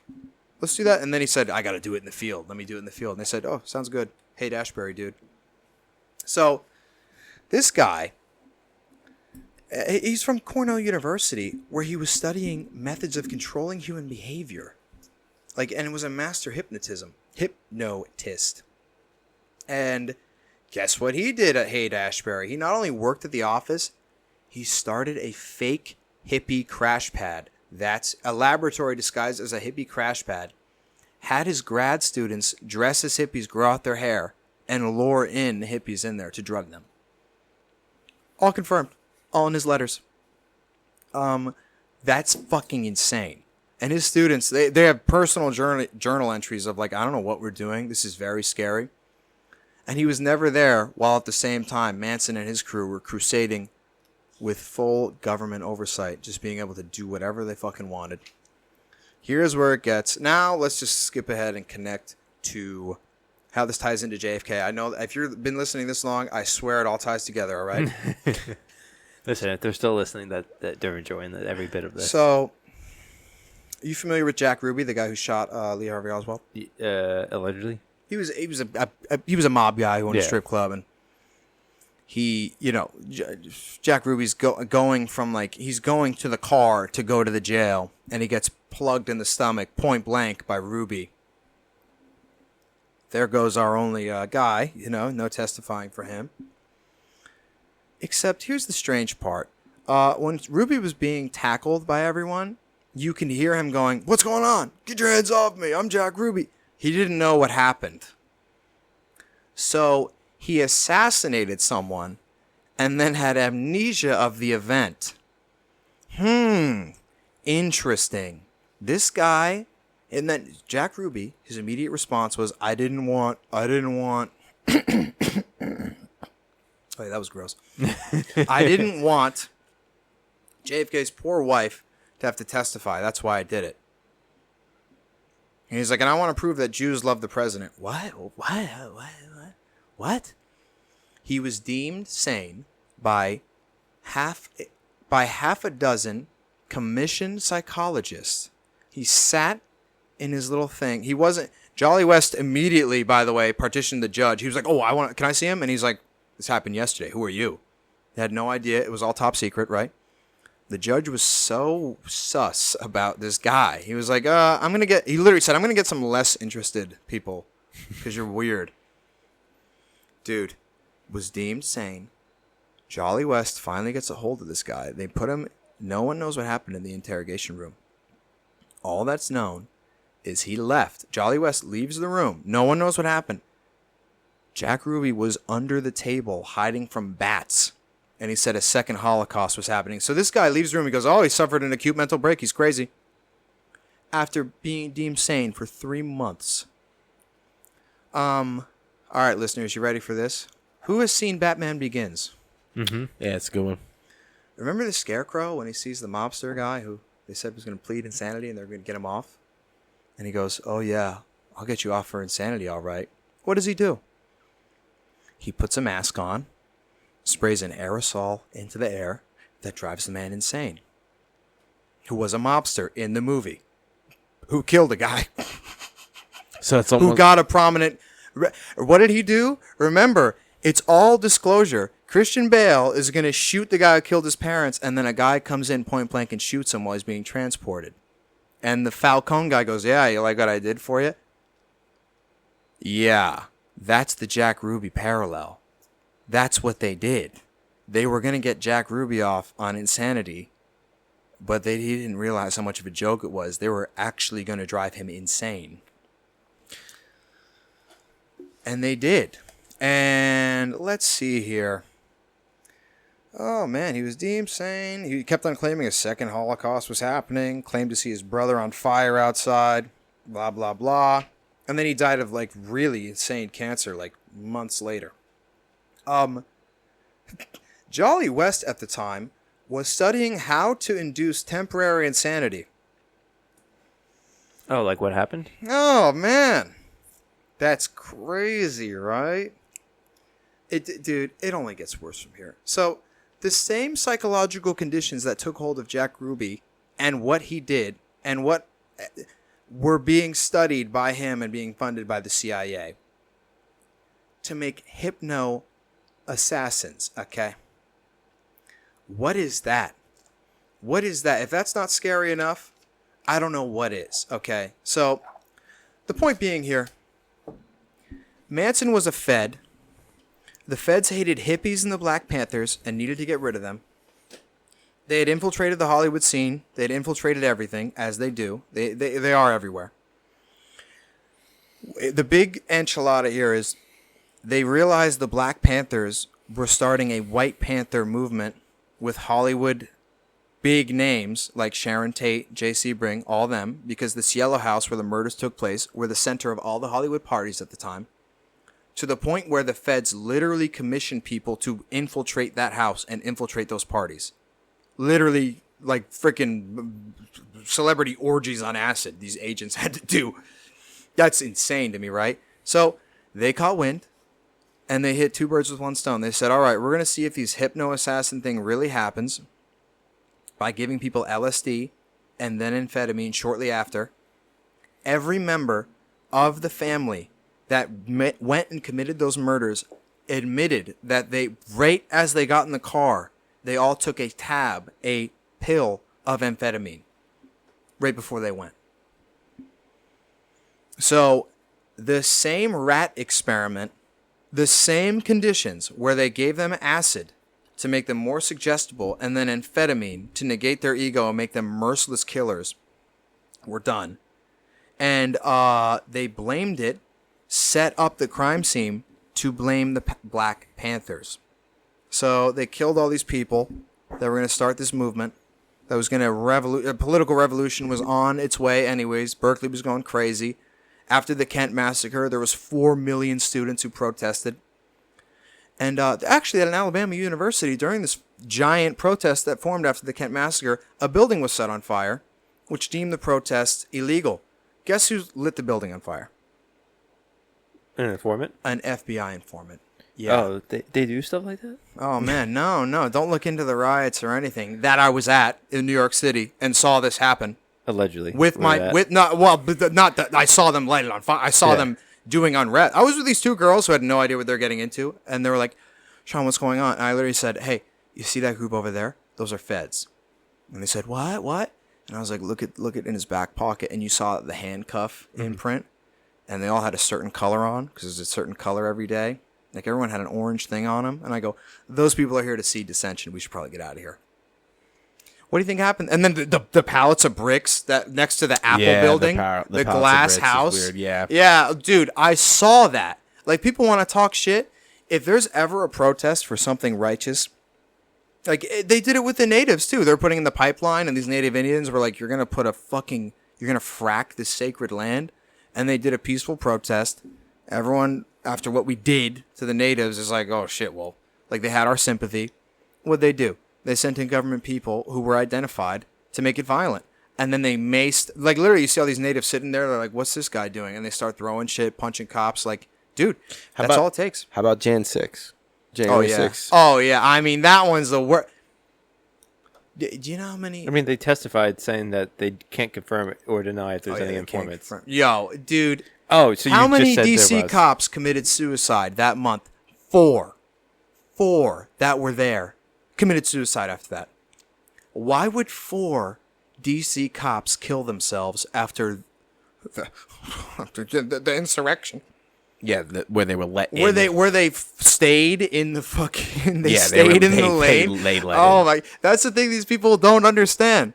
And I hate to say it, it's the difference, right? If you had a bunch of alt-left people go in there, they probably would have burned it down. Let's be real. They probably would have got rowdy. But these, like the alt-right people are, like, patriot as shit. That's like entering the fucking... I don't even know. Like, I remember seeing a video. I want to get it. It was Utah Black BLM leader. What's his name? I just want to get his name. What was this? But I mean, while you do that, I'll tell you some dude, the Black Panther leader, did you know that a bunch of protesters raided an FBI outpost and stole a bunch of files? And in those, it's called COINTELPRO. Look it up if you don't believe what I'm going to say. Now, those files were stolen, so I didn't bring those. Those I don't know, I'm a little weird about that, but As you you can look it up should. online. The bodyguard for like the chief executive, the chief whatever at Black Panthers was a Fed and drugged him and his friend, and then they raided the house. They did one of those no-knock raids, and the guys were drugged in a comatose in their beds, and they killed them, like shot them dead in their beds, and Holy had a shit. kill party afterwards. And then in the files, it turns out they had kill parties all the time. Okay, so I'm gonna circle back to this. So for this wasn't Fed, but he was probably most likely in, Oh yeah. the Fed was the one who enticed him to do it. There's a guy named John Earl Sullivan. He was a BLM activist in Utah. I think it was like a week or a day before the January 6th, he was talking about like saying like shit against Trump, like how he wanted to kill him or something like that. Oh boy. And then so basically the story that the Jan 6 was, there was an insurrection. It was all Trumpers, right? All right wing, all that shit, right? In this guy, this is from the department. This is the justice.gov, right? This is the United States Attorney's Office, District of Columbia. A Utah man was sentenced today on felony and misdemeanor charges related to his conduct during the breach of the U.S. Capitol on January 6, 2021. His actions and actions of others disrupted a joint session of U.S. Congress to convene. This motherfucker, John Earl Sullivan, 29, was sentenced by the U.S. District Judge Royce C. Lambert to 72 months in prison, 36 months of supervised release in order to pay $2,000 in restitution. There was a video of him with a CNN. I think he was someone with like a CNN guy. They're saying, "Hey, we did it. We got in. We did it." Like that shit was 100% not only from that. That alone is proof that it wasn't a fucking right wing or people going in. It was all fucking planned. Oh yeah. And What look, about what that? you hear in the loudspeaker, like, I mean, not that I'm saying he isn't. I don't believe everything he says, but remember, if you look up the tape, you hear Alex Jones on a megaphone going, "Don't do it. Yeah, don't do It's it. a trap. Or how about Don't this? do it." Or how about this? How about when it started to happen and like everyone didn't know what was going on? Trump went on Twitter, on his Twitter page before he got banned from it, right? And he was like, "Go home. Don't do this. Don't do this." yeah. And immediately Twitter banned him. Like it shut his page down so that message couldn't go out. Don't fuck with the current op, dude. It's all. There is Don't a fuck with guy, the current this op, old yeah. dude with a MAGA hat. You see him going, Yes, "We're that was going the to FBI. Capitol." That was the FBI Yeah, guy. and you hear kids. You literally hear the kids like us going, "Fed." Yeah. They're chanting "Fed," and like, dude, there's no way. Like, it was fake. If you don't believe it was, again, you're just not with reality. It was all. And again, it's just a seed. Look how divisive that made everyone. Yeah. Facebook was World War I trench warfare. I deleted it. My own grandmother, I was like, my grandma's basically Hitler now. This is not good. Like, for real. She was like, "Oh my God, Hitler." I was talking to her, I was like, "Grandma, you really think he's Hitler?" And she's like, "Yeah." And I was like, "All right, I love you." And in my brain, I was like, "I love you, Grandma." But in my head, I was like, I'm never going to discuss politics with her again. Because that's what they want you to do. They want you to divide, yeah. Dude, the saddest videos I've ever seen in my life are like people who, and no matter what side you're on, they go, "My friends, they think I won't cut them off like that if they don't believe this." I didn't talk to my mom until the day she died. That was a real video I saw. I'm like, you didn't talk to your brother until the day she died because you had a political indifference. Yeah, dude. Because you're the pedophile you voted for, you didn't like that. Your mom didn't vote for the right pedophile? She wasn't on the. They were both on the same island. What's up with that? Like and if anyone can truly accept that's what it is. That's what it always has been. I hate to ruin it, but Biden, Trump, they all, bro. If you get to the point of a presidency, you've been on the island or worse. Okay, that's what it is. And Trump is great because you see behind the veil. Like, he'll discuss. He's like, "Oh, the military-industrial complex." He's like, "Yeah, these guys want war. I don't want it, but these guys want war." Do you know how insane that is for a sitting president to say that? Like, openly acknowledging the suits in black behind him that are like, "Yeah, no, we want this and that." Like, that's the only real good thing about him is he'll say something, and in your head, you're just like, I don't think you're supposed to say that, but all right. yeah, I'm like, I don't think you're supposed to talk about the suits. Like, if you think Biden ran the country when he was in, get your brain checked, dog. You might have what he had. Yeah. Dude, that is, and again, it is morbidly comforting in a way because the country went how it does. Like it turns out like that's your proof of it is people in suits because that guy was brain dead and insider reports you hear about he'd shit his pants all the time.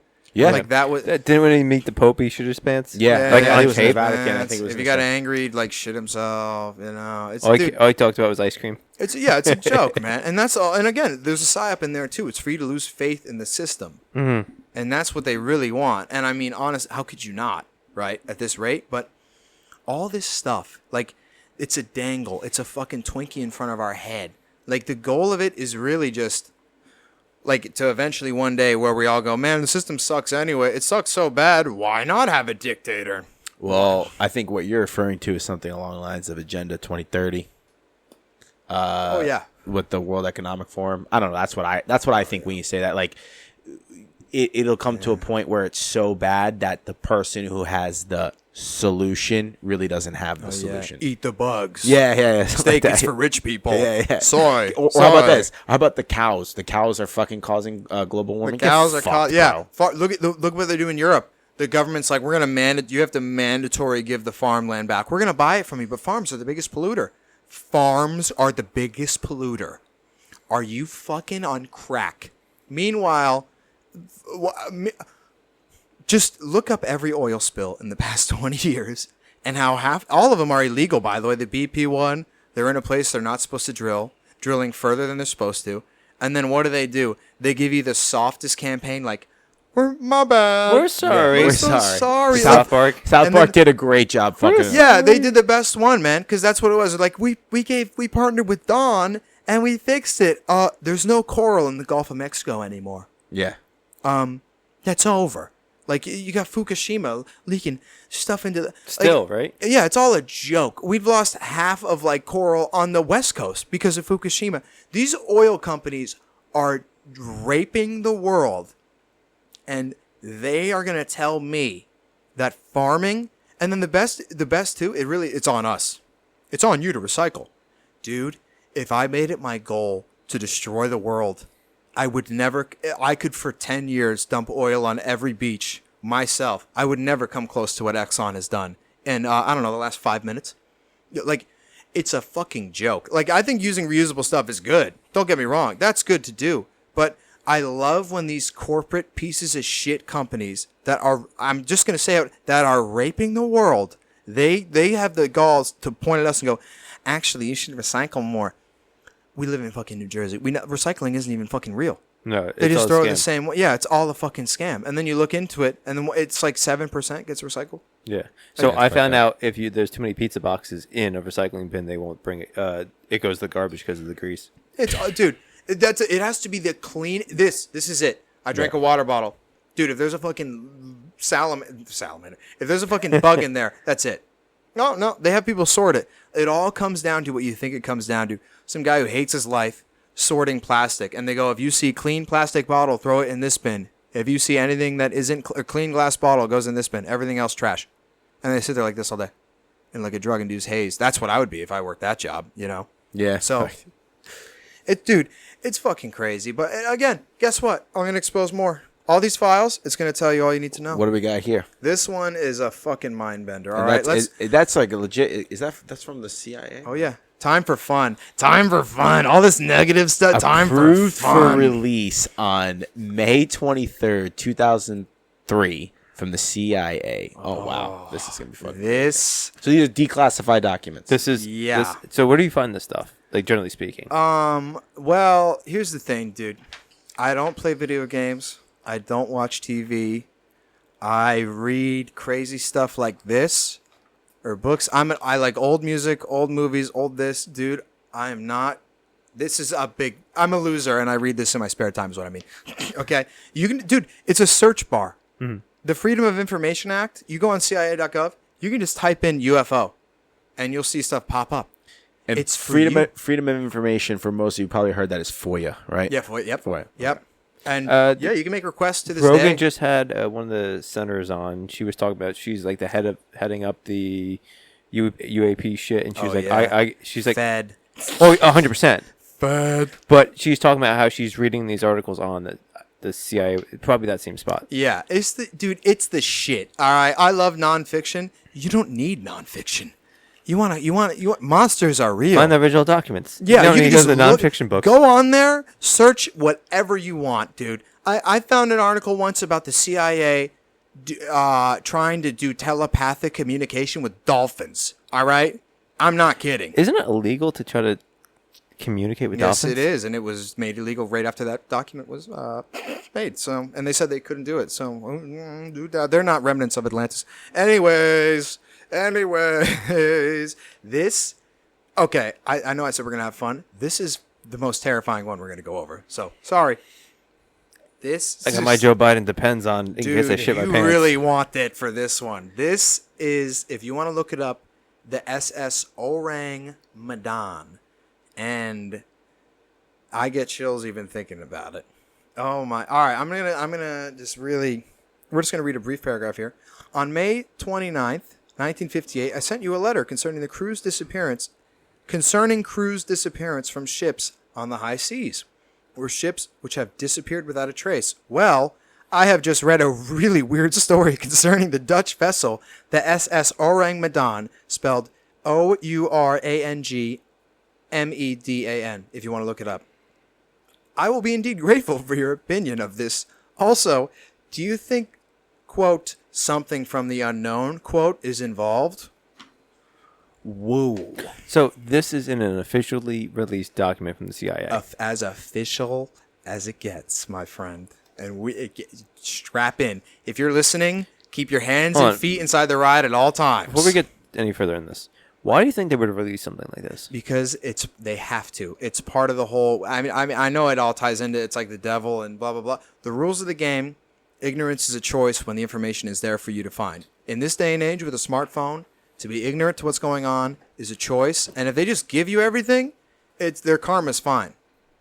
Like, that's the thing. Agenda 2030. They tell you what they're gonna do, and in front of your face, they're like, "Yeah, I hope you like steaks, bad boy. It's going away." Like, they have to tell you, even if it's, like, really vague, you know. And that's the karmic balance of, like, if I tell you I'm going to stab you tomorrow, in their religion, if I then act on it, I told you, so I'm fine. That's how these psychopaths actually believe. I'm not even kidding. So that's why, they want to release it? Fine. And, so they'll get sued, blah, blah, blah. It is weird. That's the question I get all the time: is why would they release it? It's like because they have to, legally and karmically. Their moral guidelines. Yeah, morally. Well, they don't really have more. They're made up moral guidelines. That's their morals. Yeah, and you'll see that's a common thing, right? So, in early February 1948, an SOS came from. I'm gonna read the important part. I'm not gonna read the whole fucking thing, right? In early February 1948, an SOS came from the SS Ourang Medan, a Dutch and British listening post located the vessel as proceeding through the whatever. The sea was calm, the weather was clear. Bear with me here. This is what they got from the ship, and at this point they're using Morse code. Not Morse code. Something close to that. I feel so bad. Okay. SOS again came. Then came a frenzied call after a short silence. Here's what they received. All officers, including captain, dead. Lying in chart room and on bridge. Probably whole crew dead. There followed a series of indecipherable dots and dashes.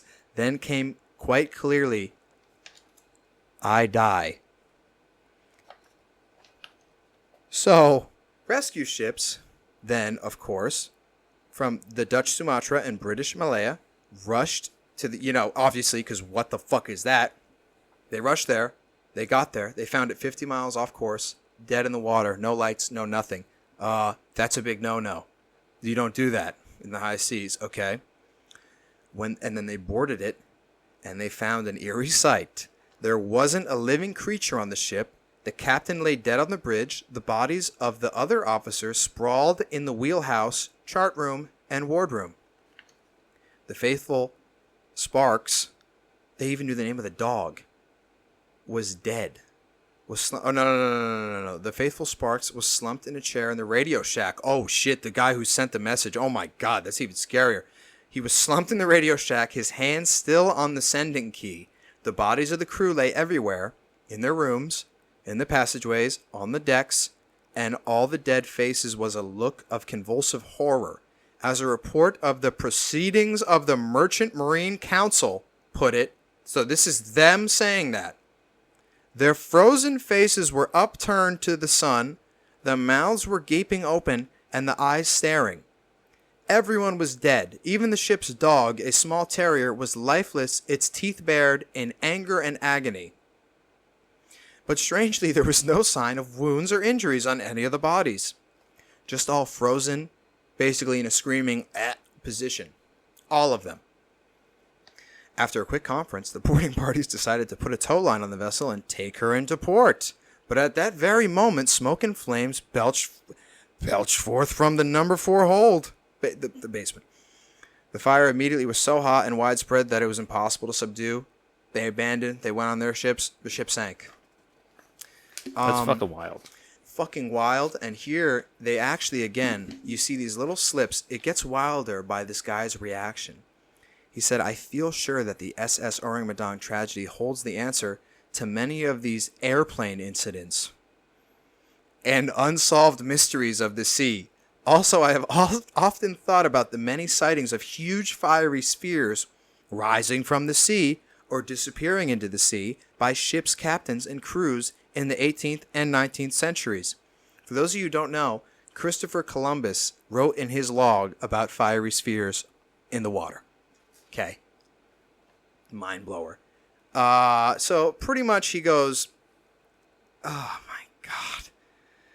The enchanting sea, what terrifying secret does it hold? I feel sure that the SS Ourang Medan tragedy holds the answer to these secrets. That's crazy. That is fucking bananas, and it only makes it scarier because they're like, I think this is the airplane incidents. What? So this was a thing they had on file that had happened before, many times before. And now, time for the creepy part. That fiery sphere they're talking about, I've seen one myself, and I have photographs of it. I question, while you look that up, why do you think they were attacked? Wrong place, wrong time. Or maybe, just maybe, I think these spheres are extraterrestrial. There could have been weapons on that thing, and aliens are, or these spheres have been documented as well, being again, look it up. I'm not saying this is documents I could have brought, but I can bring them next time. These things have been fiery spheres over nuclear bases, disarming nukes, has been written down and confirmed.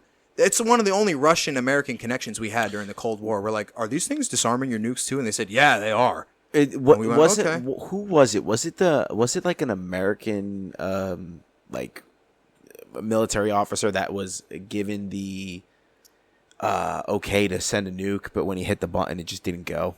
Oh yeah, no. One of the guys who went to the moon said that he was observing a nuclear test, and they launched the thing, and then an orb went here, and they saw a red laser, and it went doop, boop, and was inert. After the World War II, after the nuke test we did. All I could tell you is something happened. Someone told us, like, hey, if you guys keep doing this shit, you're gonna kill yourselves. You're gonna kill yourselves. So, and we know. And they said, okay, we're getting into the waters here, but unconfirmed. An alien species race said, give us all the nukes and disarm them, and we'll give you everlasting peace. And we said, no. Because, you don't know. We could have disarmed them, and then they could have, ruled over us like slaves. So I'll give them that. But look, now, before I say this, right, people always say the same thing. They go, oh, is that the moon?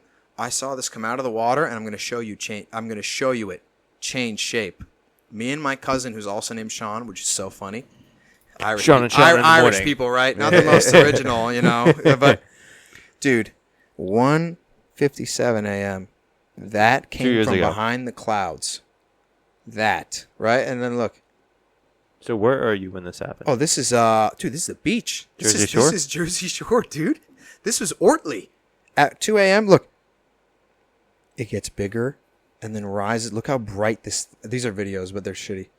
Look how bright it gets. Wow. It changes into a fiery thing. And look, that is over the course of a half an hour. And here's where, all right, I'm going to get the goosebumps now. And I'll send you all these if you want. When we went out there, that fateful night, we just had, dude, we had beers. That's it. We had 2 beers each. And we went to sit on this large lifeguard tower. Prime living. 2 a.m., some beers, some Dunhills with my man Sean. We're both the same age. It was really a good time. When that thing emerged, it was pretty alarming, but we went, oh, that's so cool. Dude, when it started rising up, when it became a fiery sphere and it was really bright, it was like the Eye of Sauron, dude. It turned, like, it was half. It looked like a fucking glowing piece of orange. And the sky had no, like, it wasn't sharp. When it turned like this, became a sphere and faced us. I have never shaken like that in my entire life. I thought I was going to die. And so did my cousin. We were on that. I almost fell off the thing. That was the most scared I've ever been in my entire life. I felt utter terror. Whatever it was, it briefly acknowledged our existence. It was, dude, Eye of Sauron. It acknowledged us or something. And I remember I so thought I was going to die. I was thinking of the headlines. I was like, Gone Girl was a thing at the time. I was like, Sean gone. 2 Sean's missing at the beach. Gone forever. Or like dead on the stand. And dude, thank God. It was a minute of, I thought I was going to have a fucking heart attack, dude. Scared. I've had people try to murder me in my life. Okay, literally try to kill me. This was the scariest thing that's ever happened to me. In terms of pure fear. It turned back. And just went back doing its little dance on the horizon. And thank God. I was so scared, I didn't even come out of it. And my cousin Sean, thank God, he goes, whatever that is, we just got to get the fuck out of here. We got out of there. All right? And that's the thing at its apex. Like, it was really cool seeing this fucking thing that came out of the ocean and then go up and become this white light, go from orange to white. We're like, holy shit. And then that's when it became utter terror. And then we got out of there. The next day, the next morning, obviously we're not going to, this is like we're not going to tell anyone anything. My dad's like, were you guys fucking smoking or something? All the fire alarms went off in the house or whatever. Like, oh shit. I'm like, dude, we weren't even here. We're at the beach. He goes, oh yeah, sure. We're like, holy shit, the fire alarms went off. Come to find out, the power went off in like the whole block that night. Dude, what the fuck? That's weird. Because we asked the neighbors, we're like, did anything weird happen last night? They're like, oh yeah, around 2 a.m. the power went out. We're like, oh my God. And no one in our when that happened, we told people in our family, we're like, dude, we saw that. And they were like, yeah, talk to okay. your grandfather? Dude, oh, yeah, he didn't give a shit. He's like, yeah, uh-huh. He's looking at me going, sure. I wake up in NORAD, handcuffed to a fucking chair. He's like, so you want to know shit, huh? Oh, yeah. All right, you're not leaving now. Yeah, now I'm get fucking vapor. I'm on the Ourang Medan, dude. Actually, destroyed. you just got your mind wiped. You don't even know that you know. I fucking wish, man. I get goosebumps. Look at that. Hey, there you go. You wouldn't even know. You wouldn't even know that you know. Fucked. I wish, dude. That was too scary, man. So, random question on this UFO shit. Oh, yeah. What's your thoughts on the South Pole? Because I've heard some weird things. That's the only place on Earth where there's a treaty everywhere, and you can't go there without permission. Do you really want to know about the South Pole? Yeah. Hold on. Does that have any connection to what you're talking about just now? Yes. Directly, indirectly? Yes. Okay. Yes. Is that something you want to go into? Do you want to go into this? The South Pole, the South and North Pole, let me put it to you another way. The fact that all compasses just happen to point north, they just happen to point there because of the magnetic. No. There's a reason they all point there. There's that. If you're familiar with the company Black Rock, that's what is there is the Black Rock and the swirl and everything. Or allegedly. The great swirl of our realm is there and leads to like the center of the earth and shit. And Oh, you're going on like the Hollow Earth. Yeah, that's the main entrance. Yeah, yeah. The poles are the main entrance. The Hollow Earth theory is like if you've seen the Kong versus Godzilla, the first one where like Kong goes back to his world into that. That's what. Yeah. You know, I wish I brought files on it, but it's true. What was It's the all admiral's? true. What was the admiral's Admiral name? Byrd. Yeah, Admiral Byrd had his plane after World War II, and no one believed him. And this was like a straight shot admiral who was like never like it was well respected admiral in the Navy. He was always straight shot, never fucking going off on any type of kookiness. And he tells a story about how his plane gets fucking taken into the pole. No one believes him. They try to write him off, dismiss him as crazy. Yeah. But beforehand, he was always looked at as a very astute person. Did you know the building that Oswald shot JFK from supposedly was owned by Admiral Byrd's cousin? No, wow, what a coincidence! Yeah, there. and it was a temp job that they didn't even need him for. They just hired him. And Oswald worked for the man who invented the X-Files, named Bannister. And yet he was supposedly alt-left, Oswald, which is what they painted him as. The JFK assassination was about aerospace. I'm just going to say it. JFK, you know what? You guys brought it up, so we'll die together. NASA was formed by who? Nazis. What did they just do? They just killed 30 million Russians. And JFK was... He was in that town to visit someone, to have a meeting and disclosure of something. Okay. Oh, God. You see, this is where we're getting deep, right? All we know is he was going to meet with this guy, which is confirmed. Oh, God. And there was a flag flown in from Washington that he was going to unveil with this scientist. We don't know what that flag was. Could have been an American-Russian. Could have been something to do with Antarctica. But, so the guy who invented the X-Files, which is X-Protect. That means ours. That's what the Nazis were doing. That's what NASA was doing. Werner von Braun. If you don't know, now you know. We're not being conspiracy here. That's true. What I'm saying is a little out there. What was the program that brought him over? Midnight? No. Which one? The one that brought the Nazis over. Oh, Operation Paperclip. That's it. Thank you. Sorry. Yeah. Go ahead. Operation Paperclip. Bam. That's for ya. Look it up. Don't doubt me or any of us. So yeah, we flew them over. It's all known. And they desperately were fleeing this way. Okay, the Russians were coming. I mean, the rape of Berlin. That's some fucked up shit. I get they killed a lot of them, but they knew the Russians were gonna fucking beat the brakes off of them, rightfully so, and do terrible things. So they were fled to our front. They fled to us because they were like, please. In Nuremberg trials, they were praying like, please let me go to America. Please don't let me go to Russia because they're gonna torture you forever. You'll never see the sun again. So all these Nazis come over, right? They do. NASA is the top echelon of secrecy, really, if we look at it that way, because aerospace is everything. So, hey, God's plan. You guys brought it up. The same tech JFK wanted to share, right, was used against him by blowing his fucking head off. That propulsion technology used in that bullet to take his head off was literally part of the whole thing that he was going to share. JFK did not want to keep all this stuff and keep everyone on the outside, right? Because that's what it is. They have these miracle technology they're discovering, ancient civilization stuff at that. And they said, yeah, no, but this is for us. This is for only elites and stuff. Age extension technology, we'll get into it.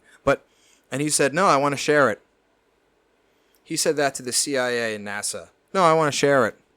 And he was going for that meeting to raise a flag of Russia, America, yay. Well, allegedly. We don't know anything about the flag. We know a flag was there that we never heard from again. That's on record. This perfectly ducktails into maybe the most alarming file I brought in terms of just scary.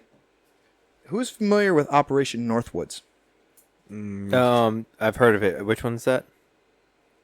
This is one of the last things JFK turned down. Yeah. Okay. Yeah. Was Yeah. brought. Was like the Cuban part of the Cuban Missile Crisis? Yeah. Bay of Pigs? No, that was after that. Bay of Pigs was Operation Mongoose got fucking destroyed. It made him look like a joke.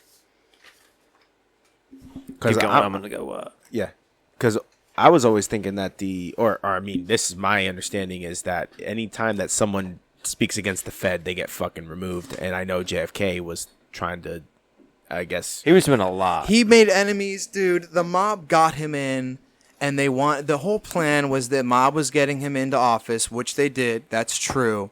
And they were gonna make Cuba. They were gonna then take over Cuba, and it was gonna be a mob vacation spot paradise. I mean, pretty solid plan.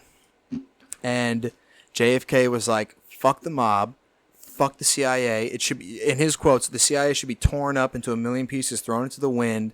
Fuck the system." He did a speech and said, "Secret societies are against the average American and have a plot against the average American." He said that. Okay? So he made enemies with the elites, info, aerospace, NASA. He made enemies with everybody. His own secretary said that him and his brother would smoke cigars on the balcony at the White House and be like, "You think they're going to shoot us tonight?" Like, they knew they were fucked. So, oh man, this right here, sorry headphone listeners, this went all the way up to JFK's desk, and he threw it and fired the guy who gave it to him. And fired Alan Dulles, too, the guy who ran the CIA, who then was on the Warren Commission investigating his assassination, the guy who he fired from running the CIA. So, we're going to read only highlight here, okay? I love their words, by the way. A lot of material from that department, from the Cuban department, found their way abroad to the CIA. How many people do you think got killed? Found their way. Found their way. Y'all just picture some guy going, because that's how it works. Let me take this off. Be official here. All right. So this whole thing is just about how to make the American people want war with Cuba and to do all this stuff because no one wanted war. they were going to stage an attack, right? Yeah, many attacks. Many. Oh my gosh. Okay, Oh, that's a different file. Oh my gosh. Oops, I spoke too soon. All right. Justification for U.S. military intervention in Cuba. 13th of March, 1962. Okay. Half of these are just garbage, gobbledygook. Like, we're so cool. We're the CIA. We're totally not scum. Ha ha ha ha ha ha. Ha ha ha ha ha. Okay. You see, look how much they just... All right. All right. Time is an important factor in the resolution of the Cuba problem.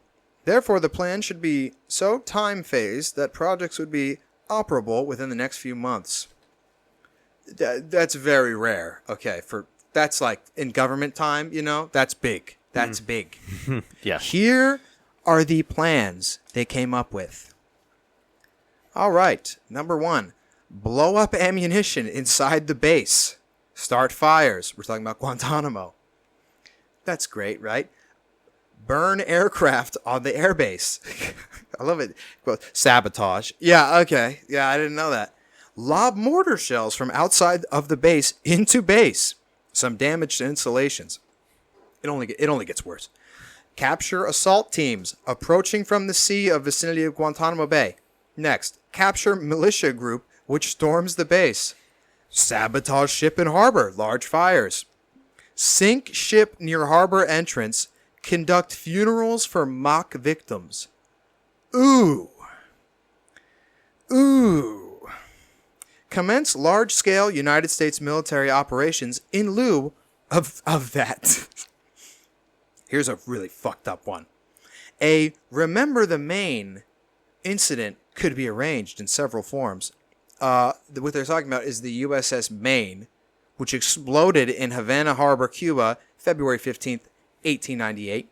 266 of the 354 crew of that ship died in that explosion, and they say it doesn't, but it led to a naval blockade of Cuba, and then the Spanish-American War. So this is really Operation Northwoods 2.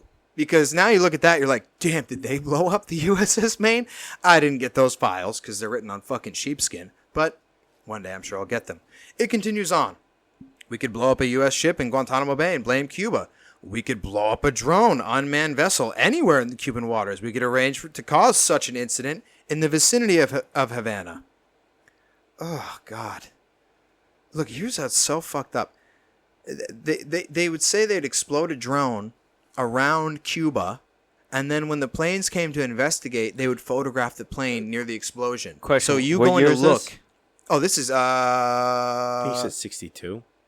Yeah, I believe I said 62. So they're talking about having drone stuff in yeah, 1962. In 62, drones. I'm not going to imply what I'm leading towards for that next conspiracy man, definitely theory. not 9/11. But anyways, yeah, I'm not gonna say anything we're about what above I'm that. leaning towards. We that, know but... it was the Jews. So anyways, Wait, aren't you Jewish? Yes. Okay, just that's clarifying. how I know. Just clarifying.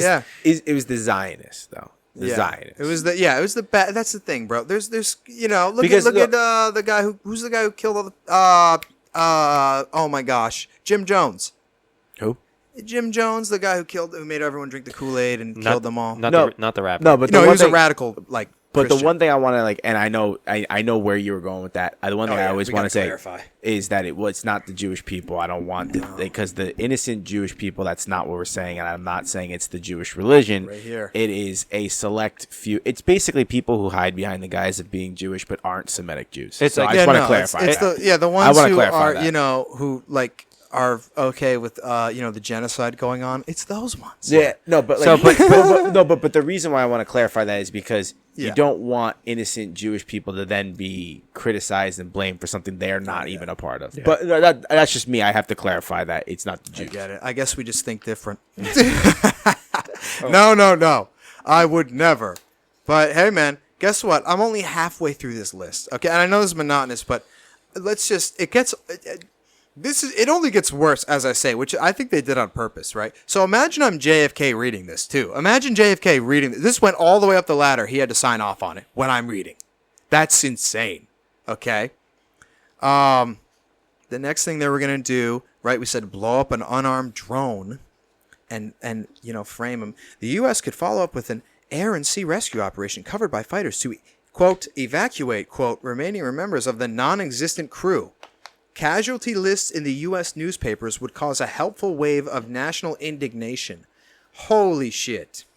We could develop a communist Cuban terror campaign in the Miami area, in the Florida cities, and even in Washington. Holy shit. Hijacking attempts against civil air and surface craft should appear to continue as harassing measures condoned by the government of Cuba. See, it has nothing to do with 9/11. I told you. Yeah. It is possible to create an incident which will demonstrate convincingly that Cuban aircraft has attacked and shot down a chartered civil airliner en route from the United States to Jamaica, Guatemala, Panama, or Venezuela. Again, nothing to do with what you said. The flight plan route to cross Cuba is of great importance. Maybe, look, I love this. The passengers could be a group of college students or often holiday or any grouping persons with a common interest to support chartering a non-scheduled flight. I love how they just it could be these people. It could be. It's heartless. It is the most soulless shit. And I still can't believe that JFK, for real, this is what got him killed. Him going, I don't want to do any of this. What was the operation on this one? The Northwoods. Northwoods? Okay. Yep. So my question is, right? This clearly isn't the only document that's ever been presented to a president. No. So my question is how many times have they tried this before? Well, they literally didn't assassinate the president. They hint at it. It's so out in the open, and there's plenty of files to support it. And I mean, look, dude, here's 9/11 for you. Really, an aircraft would be painted and numbered as an exact duplicate for a civil registered aircraft belonging to a CIA proprietary organization in the Miami area. Dude, wait, can I see that? Right there. Right there is the juice. And then you said juice. Oops, I didn't even... Just clarifying, you said juice. An England aircraft would be painted. numbered at an exact I didn't kill duplicate any of a dogs. silver-registered aircraft belonging to a CIA proprietary organization in Miami, and at a designated time, a duplicate would be substituted for the actual civil aircraft loaded with the selected passengers. Holy! So see, it's I'm hard to not, even I'm not read. saying 9/11 isn't the story that the mainstream story isn't true. You're not? I'm not saying that. Hold on. No, I'm fucking- I'm saying the fact that the conspiracy theory is what is in this document. Yeah, it's like again. So it's like there's no facts. It doesn't fucking matter. What happened sucked at 9/11, and we're never gonna know the answer. But the fact that in this document that is released to the public is the exact same thing that people are saying happened on 9/11. It's just like how can you not say that smells fishy? It's because they're programmed. It's part of the thing. Nothing hurts more than the pain of truth. And you know what? Guess what? We don't even have to have the 9/11 discussion. I'll hoax it right now for you. How did they identify the hijackers? Do you know? Their passport that didn't burn? The passport that they found on the street after they crashed in a fiery, hellish explosion with jet fuel that burns at God only knows, hotter than hell. Mm-hmm. Like, they don't find bone fragments Yeah. in that. It was so hot. I was listening to Joe this week, and he goes, "So you're telling me a paper document was on fire and just happened to stop burning as it got to the face and name? Yeah. Oh, that's weird. I didn't know paper does that." Like, dude, if you just watch the video of the explosion, you go, oh, yeah, no, a paper pamphlet would make it through that. No, yeah, 100%. But let's just say the real story, the story they told is the real story. But the passport, come on, you could have done something a little better than That's the passport. I hate it. It's like a cheating girlfriend who's not even trying. You're like, honey, it's the third time you've worked late this week. How about the passport got left at the airport? You got yeah. There you go. Like that's a nope. Hey, yeah, we found his passport when he boarded. He dropped it on whatever. And Anyway, then people making phone calls from in a plane. That's not how that works. You can't do that. You couldn't do that back then. These phone calls they made. well, they had cell phones and Those cell phones they were not that good back then. Those flip but phones, they had phones on a plane back then. yeah, but they would not work at that flight at that level at all. But they had to would be not. at atmosphere. Yeah, if at, at that at- height, you had nothing. There was no. At this point, you need to use the Wi-Fi.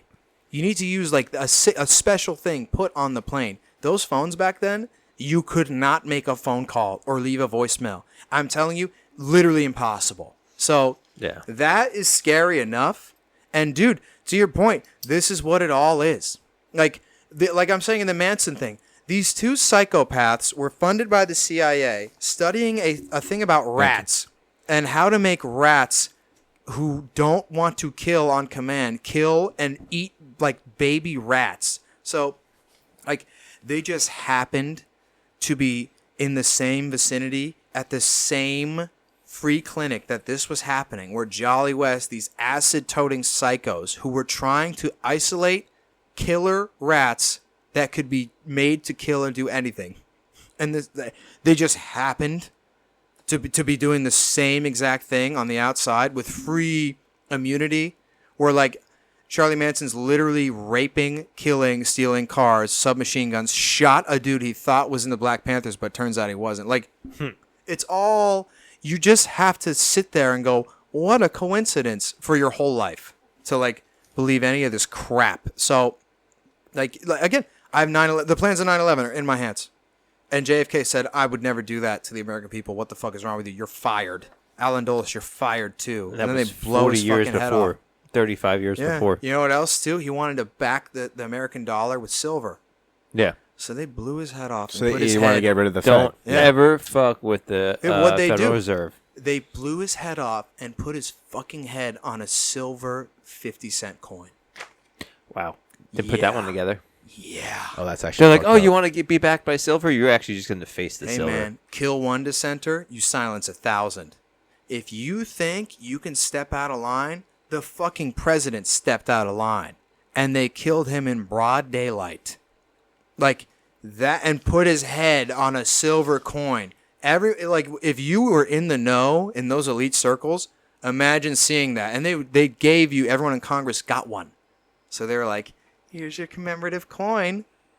Yeah. And they probably got a wink like, yeah. Yeah. Yeah. Stay in line or you you'd want be to fuck next. with their reserve? Yeah. So, dude, he really, if we put that together, JFK literally went after every one of these scumbags. All of them. For the betterment of us.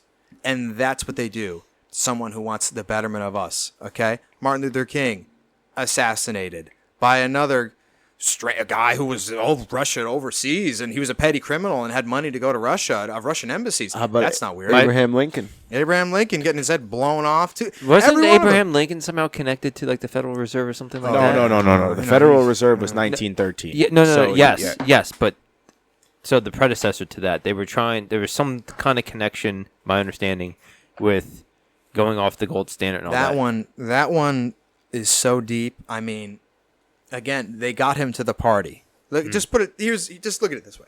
He had the most votes for an American president in like history until fucking Biden, until mail-in ballots, I think, which is totally real, by the way. Totally real, right? Totally real. Anyone who didn't look at their phone and go, mail-in ballots, oh, okay, it's over. Oh, yeah, democracy's finished. I mean, I'm being negative, but, this election's totally going to be safe. And then you're talking to your liberal friends who, again, I'm just seeing in their eyes, they're like, I'm like, you think that it was fake? You think it was safe? And they go, Sean, they scanned it and said it was the safest election in history.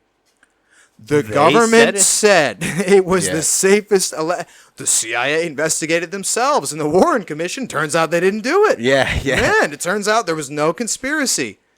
Sick. Yeah. Like, you know what? And I'm jealous of these people, that fluoride-addled brain. They're like, it was the safest election in history. They're a parrot. Brr, safe and effective. Brr, brr, 6 feet. Brr, safest election. That's what everyone is now, and it fucking infuriates me. Is it now or has it always been? It's now because this stuff, this FOIA shit, this only exists because at one point the media was the media, and the media was vehemently anti-government. Like Watergate, they wanted to fucking kill everyone in the media for doing that, because they spoiled their fun. And now, like, if you look at the news, back in the day, it's all, they were fucking sniffing out the government doing fucked up stuff to us. Mm-hmm. And now, they're in your face going, no, the government would never do that. No. They've completely switched around. And as above, so below, law of the universe. Everything is fucking upside down. You know? We got psychopaths telling us they're for the greater good of us. Like, it's a fucking joke. Yeah, no, that's true. The media is complete propaganda. Yeah, it's you can see the switch if you read this stuff. You go, oh man, they used to, like, the government used to be scared of them. Mm-hmm. They're used like that whole noir, like every fucking crime movie. The streets aren't what they used to be. Toots. What is it? It's like some fucking low-level guy discovers giant government plot in city. How many movies like that are there?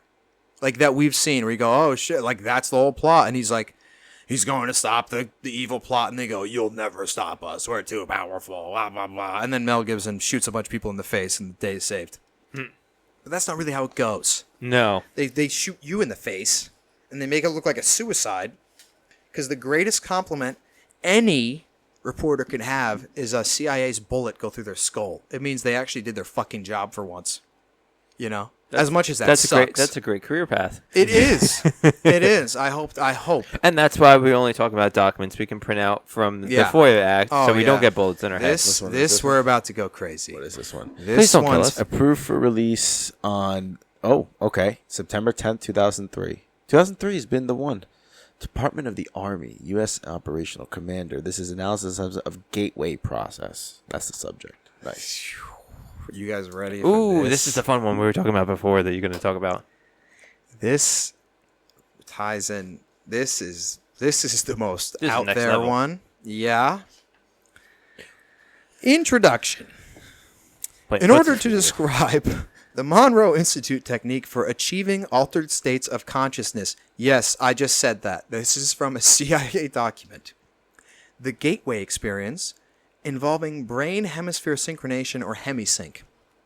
Now, that word comes up a lot, so let me describe it. Hemisync is using specific frequencies, different ones in each ear, that balance the left and right side of the brain perfectly, in harmony.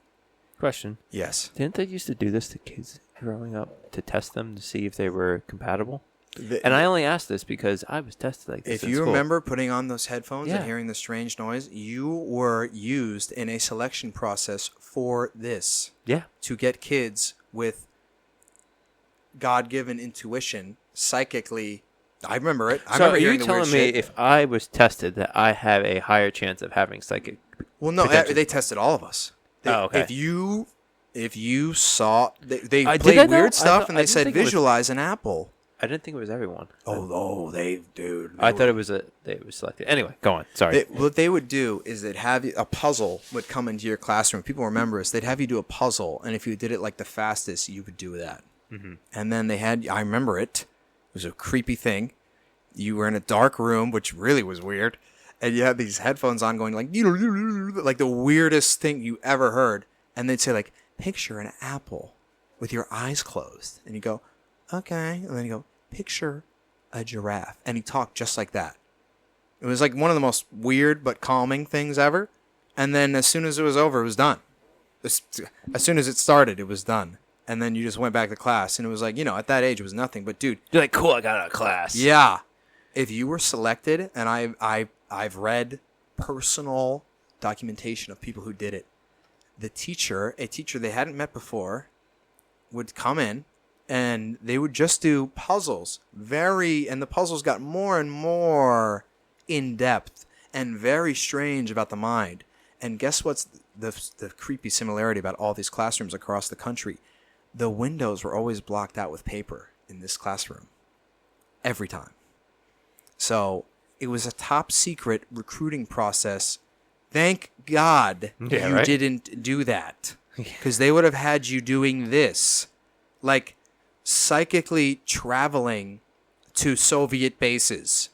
That's what this remote is. Viewing. This is everything, dude. All this right, is every altered state of consciousness. They mapped out the universe and your brain. It's fucking bananas. I mean, oh my gosh. So that's what this is. The gateway process is everything you could think altered state-wise. So there's hypnosis according to the theories of psychology.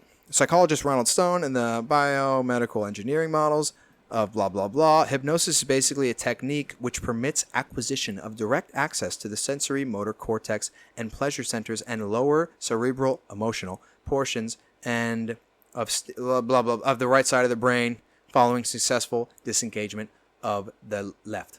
So hypnosis at its core is kind of tampering with the soul if it's someone who's bad and has malintentions, which most people have.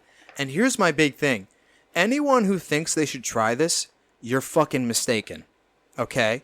If you think that you're a normal person, you're like, oh, I'm going to do an altered state of consciousness tonight. Dude, you have no idea the risk you're taking. This is essentially a field guide on how to travel to like another realm, the spiritual realm. It's here, but different. You'll see yourself in your bed, and you will be connected by the silver lining, which is a real thing, by the way. The silver lining, your soul. So, there are other things out there that are not human, okay? Take my word for it. Do not do this, okay? Experienced yogis do this shit, and they bring back fucking demonic bad shit can happen. So please take this as educational only. If you want to take that risk and generationally curse yourself and your future family, fine, do that. What do you think how does this connect with like psychedelics? Okay, you want to go there? Because you're talking about it's like a dangerous thing, right? So people talk about doing DMT and seeing stuff. Yeah, you can't. These things, these entities, like the people see, they're not your friends. They are demonic. Mm-hmm. Okay? All these people, these deadheads, people who do acid all the time, like, oh, no, it's harmless. No, it's not. LSD, we just went over LSD. Mm-hmm. Charlie Manson used it. You're so suggestible. Here's the dangers of LSD. If I gave you a tab of acid right now and you got wicked high and Joe was for whatever reason like sleeping or something, I can make you kill someone. I just have to say something different. I would say, put the hammer in the nail. Mm-hmm. But he's the nail. I point to him and go, put the hammer in the nail. You would bludgeon his fucking head in and you wouldn't even know you did it. Because I know how Charlie Manson did it. make you into my own little hypno assassin. You know what I'm saying? So don't do this shit. No. And DMT, like you're going to talk to, I talk to God and stuff. You're going to bring that back. Some spiritual parasite is going to attach itself to you, and you don't know how to get that off. You might not even know you have it, and it's going to feed on you like a tick forever. It's going to steal your energy forever unless you go to some fucking mystic and get him to remove it by doing some more black magic. Like, you need that. So your belief is that all this is just all pure demonic. There's no whatever other end of the spectrum, would you say? I don't want to sound like a hypocrite. Okay? Because I know a lot of people, like Joe Rogan talks about it all the time, I'm quoting him, but talks about it's like a guide and shows you all the fucked up shit you do. Okay. So my question is it truly demonic? Is there some things that are and aren't, or is it all based on your own personal journey? I'm going to interject because I think that there is a positive way to do it. I'm not saying like summoning the spirits, but if my understanding of how this works is correct, your life is just a constant feedback loop, right? So your perception gets changed based off of how, like, your subconscious, whatever your subconscious takes in, that's what gets fed back to you. So you can then change your subconscious and change your reality through, obviously you go out, you do the work, but you also through how you perceive things and what you tell yourself. Yes. And in my opinion, I don't know what you think of this, because you want something, I don't necessarily think that's demonic. Like, if you bring something into your life that you specifically want, I don't know if that is going to, in my opinion, it doesn't destroy you karmically. I think that's just something that you wanted in that. Oh, no, I mean achieving it through altered states.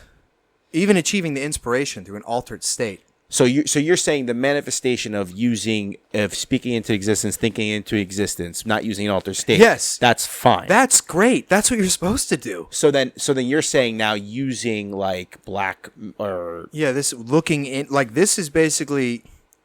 It's going, there's astronaut, and then there's being an astronaut in yourself. Mm-hmm. Okay? There's a word for that, too, and I forget what it is. But, like, we're not equipped for this stuff. It's the same, it gives me the same feeling. And again, only recently have I gotten out of all this crazy shit I used to do. I used to be an insane person. Now I'm only half insane. But... dude, like it's like you go to some girls, like, oh, I'm doing an offering to this deity that's gonna bring me money. You're like, you're contorting with demons for money.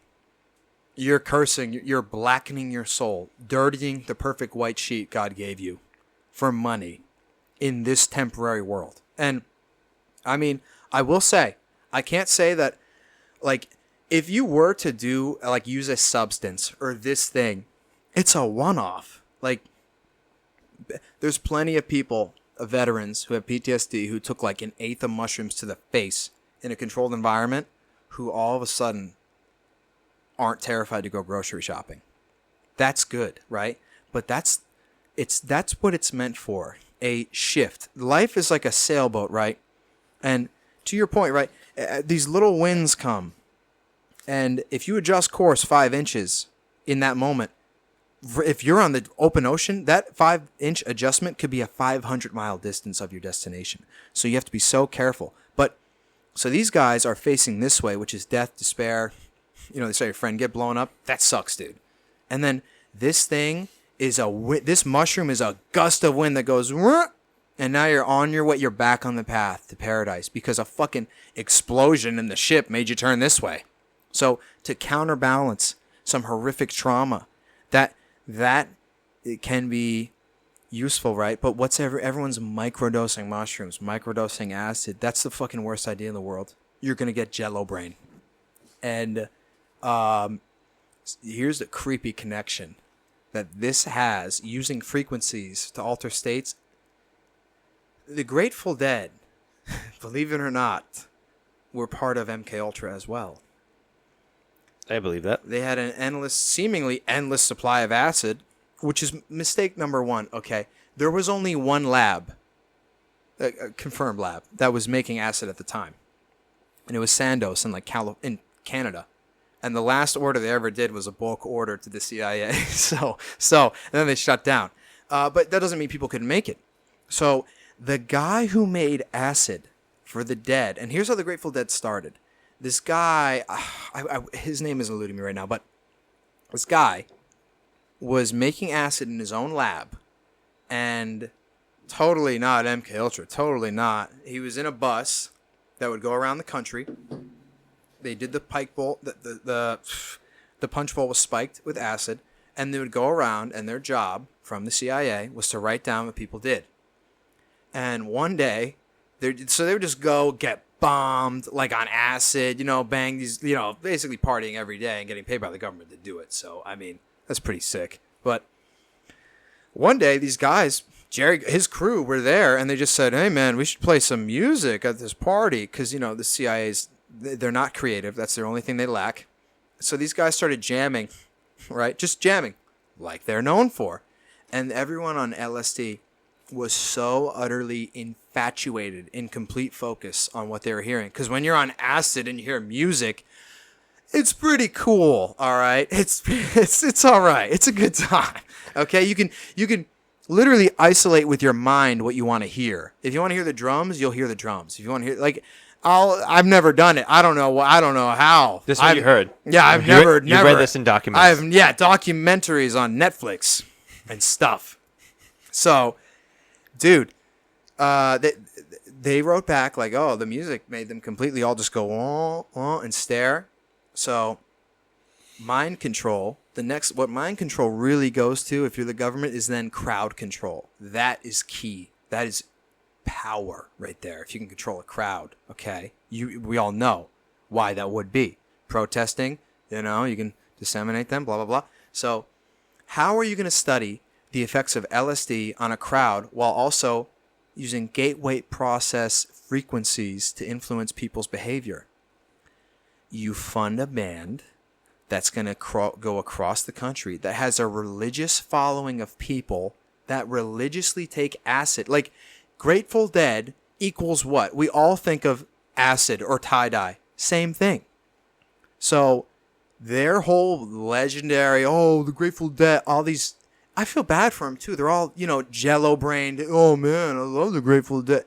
You think that's by coincidence? They fried their fucking brain by taking this drug all the time because it was a government psyop. And so every show you went to, you were taking a huge risk, because you're on acid, which makes you the most suggestible you'll be. And then you're in an amphitheater, the perfect testing ground for your frequencies. So, dude, if you went to the right show and they said, let's practice the euphoria frequency tonight, you might have had the best trip of your entire life.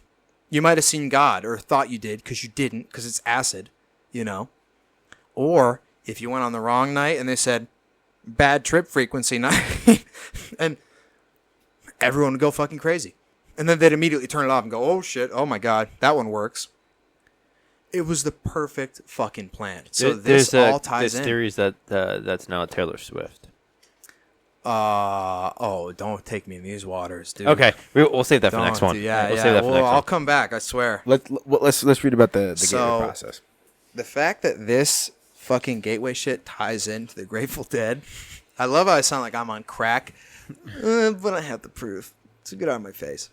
So this one, here's some creepy one, right? When you can hypnotize someone to such an extent that consequently, or what is it? Stimulation of the corresponding area on the cortex of the brain causes intermediate response in the associated portion of the body. So target of the brain that you stimulate directly, they can map the brain. If you stimulate this, it stimulates that, blah, blah, blah. And for an example, consequently, induction of the suggestion that the left leg is numb using the right part of the brain will make your left leg feel numb. And they discovered this, the power of hypnosis. And we're still on hypnosis, by the way. So if any of you have seen hypnosis in real life, it's pretty fucking creepy. It really scares me. And if you really want to get creeped out, look up the X-rated hypnotists that like pull people on stage and make them have like orgasms in front of a crowd. Like, and that's a common thing. Like if you have a bachelor party or whatever, they'll have a guy and your friend is on stage humping a chair and blowing a load in his pants. I would never really want that to happen to me or anyone I like or know, or kind of my worst enemy if I think about it. They have girls go up and, they look like they're seeing God. And that's like raping your mind, Yeah, no, that's it's so. I watched it. I remember laughing and being like, "This, yeah, but in front of a crowd of people, like, what's more humiliating, dude? That's like some satanic ritual, like, ugh." But that's how powerful it is, and they could do that. It works on some people. Some people it doesn't work. And now here's where we get into it too. Kundalini psychosis and transcendence states that the standing acoustical waves are the results of the altered rhythm of the heart sounds, which are occasioned by prolonged practice in meditation. So what this is saying is Kundalini is essentially a breathing technique, meditation exercise that like makes DMT kind of get released in your body. And it also involves building up sperm, not jerking off, which is good. You should do that. But not this. Don't do this. The states of bliss described by those whose Kundalini symptoms have completed the full loop along the hemisphere of the brain may be explained as self-stimulation of the pleasure centers in the brain caused by the circulation of a current along the sensory cortex. Basically, if you don't jerk off, this fluid builds up in your brain, and you could experience altered states of consciousness when you meditate. So, I guess if you want to do this and it means you're going to stop cranking it, that's good. I guess that's something positive, right? Because that's bad. You shouldn't do that. That's only for November. It's bad. No, that's forever. You're Christian. It's bad to do that. Especially to porn. Don't do that. That's satanic. Porn is definitely bad. Porn is, definitely yeah. robs the brain. Can we say that? Can we say that? Like, don't ever. If you're listening to this, it's not normal. You should not do that. No, porn. I'm gonna make my comment off air. Yeah. I mean, remind me to come. I'm not going to tell you. Remind me off air to come back to this topic. I'm not going to tell you to not release any pleasures you need to, but definitely don't do it to porn because porn sucks. All right, I'll settle for that. I'll settle out of court for that. Okay. Okay. Picture your ancestors watching you like this in your bed. Don't do it. Okay. Enough of that. There's something again called the frequency following response, and again, it's frequency. That's them playing a certain frequency in this side. And it has to be incredibly accurate. Like everyone's like, I see tapes, they're like gateway experience tapes on YouTube. You really fucking think they're going to put this on YouTube? It's not. It has to be so balanced to you. Like, you're not going to do it. You shouldn't try it. It's going to, again, this is something that's never going to be released. If you claim to have gateway tapes that are going to do it, all right, fine, try it. But, like, you think YouTube? Like, just meditate normally, right? But that's the whole thing. You have to have someone that has the exact right frequencies in the exact right way, tailored to your personality and how the balance between left and right brain is different with everybody. And for someone to understand, right, if you've ever been in the flow state, which everyone does jiu-jitsu in this room, right? Mm-hmm. That is an example of a hemisync in a way, but just not with frequency, with just you. In general, I feel like everyone's experienced something where they're like, damn, I'm on fire. Like, it felt effortless. Like, That's a brief moment in time where your brains were balanced. And then something happened, emotionally, physically, spiritually, that just made the scale go back. They're always going like that. It's a survival thing as well. And if you ever think that you're at a flow state, that's where you take yourself out. Exactly. Yep. Once you recognize, then you're done.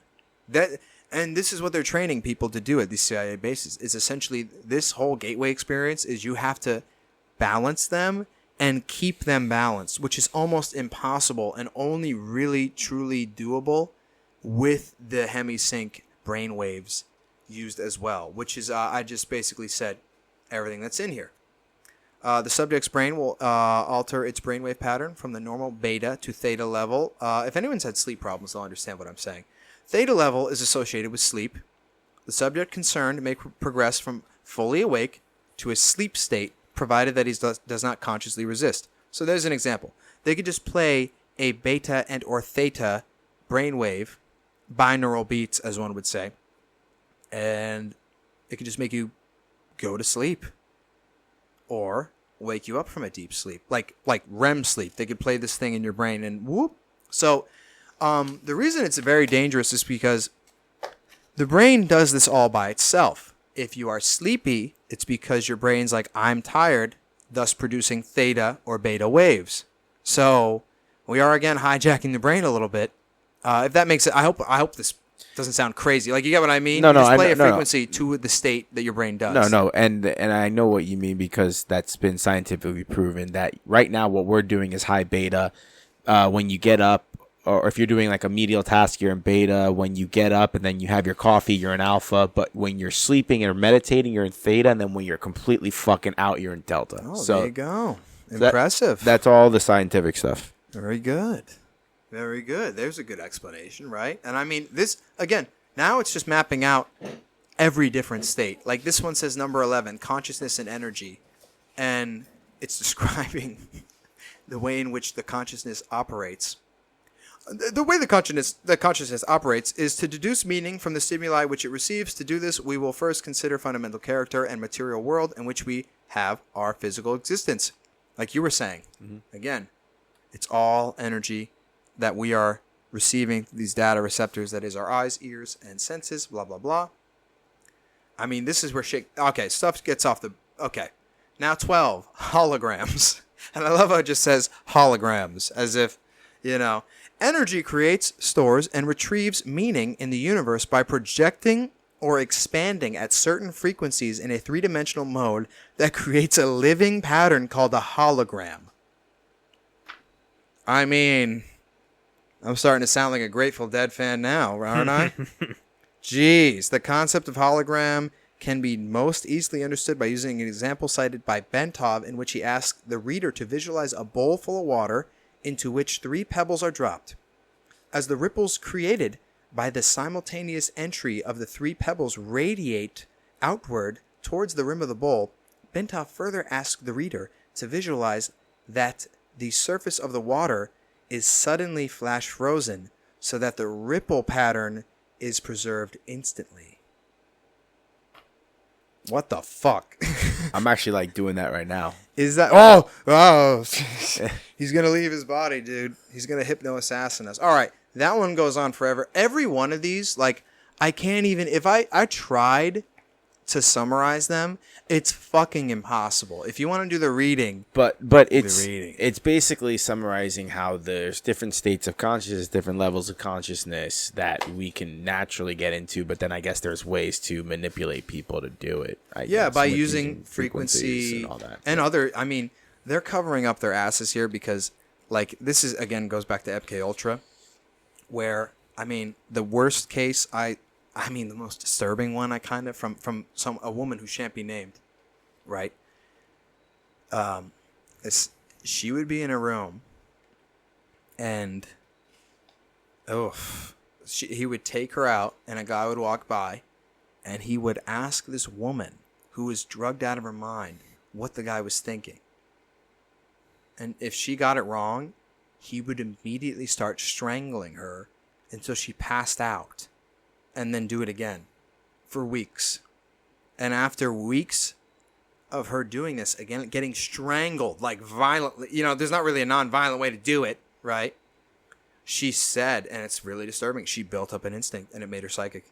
Because her brain knew if she got it wrong, that she would die.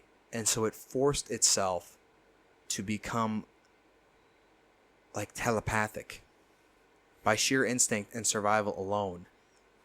That's as bad as it gets, So they can use frequency in your ear, or they could use brute force and just tear apart your soul, until you build up an instinct. And she said that never left her, that she always kind of knew, generally speaking, what someone's intention was talking to her or what they were thinking of, generally speaking. Wow. Yeah. That's a burden. Yeah. I mean, the Manson family, they're in jail, and they say he's still in their head. Susan Atkins said, she goes, he's still in my brain. I still hear him ordering me around. I can't leave. It's been what? Fucking almost 40 years. No, 70, 80, 90. No. It's been over 50 years. And she's still... And that is why this stuff is so fucked up. LSD, in the wrong hands, you could fuck someone up forever. And I don't want to name names, but the saddest shit I've ever seen. Again, I said how there's some people who get the one-off, like veterans, who cure their PTSD in one day. That's amazing. There's too many people. Okay, I'm not going to name him. Star athlete. But like, I envied this dude in high school. He was sick. He couldn't fuck up, bro. Like, you never caught, nicest dude too. He used to fucking piss me off when I knew him in Catholic school era. And honestly, he was a complete, like, swag. Like, he was swag. We were in the swag era. That was a dark time for the American youth. But he was swagged out. I hated him. He annoyed me. He was, like, so nose up in the air. Thought he was cool. Did a bunch of acid. Started wearing Grateful Dead t-shirts before I knew they were CIA, so I thought it was cool. All of a sudden, this guy's cool. He used to be a complete dick to everyone, by the way. And my friend asked him, well, what happened? He goes, dude, I just took these acid one day, and I realized how this is all temporary and how I was so mean to people. And I remember going, damn, wow. Like, it actually kind of worked on him. But then guess what? He never stopped doing it. Now, he's banned from every bar in my town. I saw him at a Friendsgiving. Oh, my God. And he was muttering to himself under his breath, saying he was blessing the house with Egyptian gods and that we're all safe. And then his voice got all high pitched. It's like Syd Barrett from Pink Floyd. Like, he went off that deep end, and he made up a story about my friend stabbing him or something. It got that bad. I mean, it was like I was hanging out with you guys, and he called and said, Joe stabbed me at the skate park, and I was like, well, that's funny. I was here with him. So I have so many friends, man, and I'm really blessed to not be one of them because I did some fuck shit, right? But Technically speaking. oh yeah, nah, dude. Yo, shit. the first. I'll say one thing: the first ever ketamine clinic ever. Guess who got sent there? Me, brother. If I was a little dumber, I would have started a cult by now and been like, I've seen God. I'm a God. Oh, my God. Dude, they would inject ketamine into my veins, dude. Shit was insane. I saw shit I can't even describe.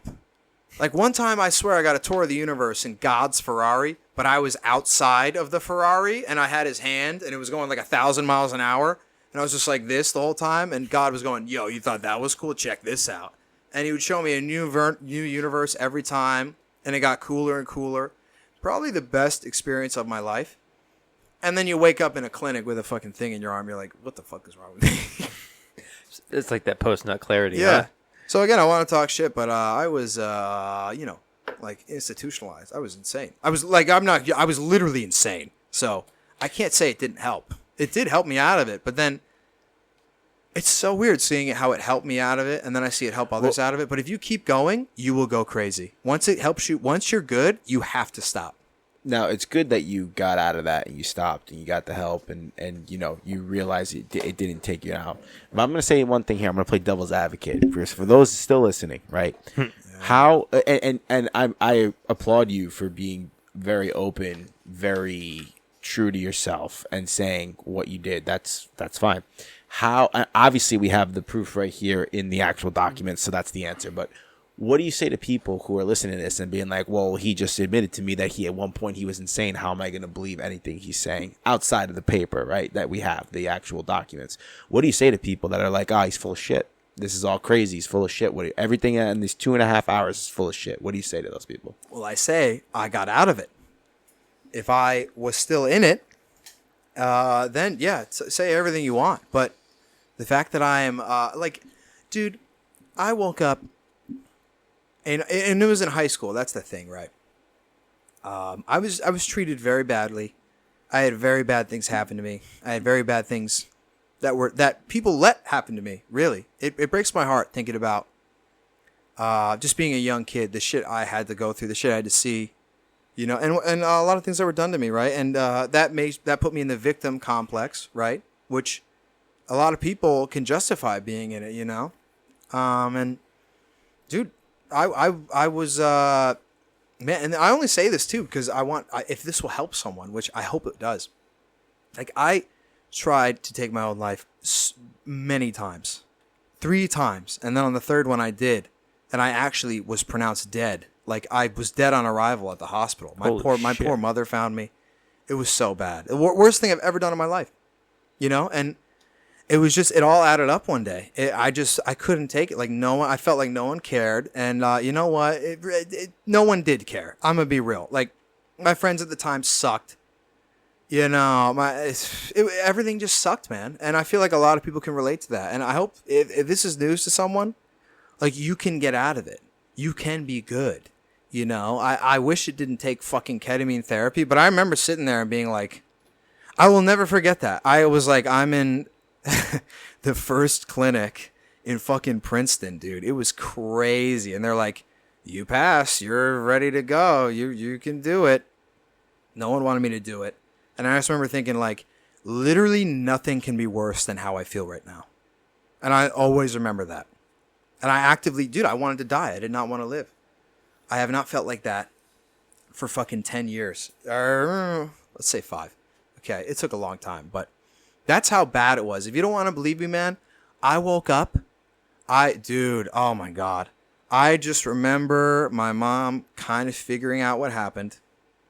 And I was out of it. I took a whole pill of blood pressure medication. I looked it up. Like, I researched what to do.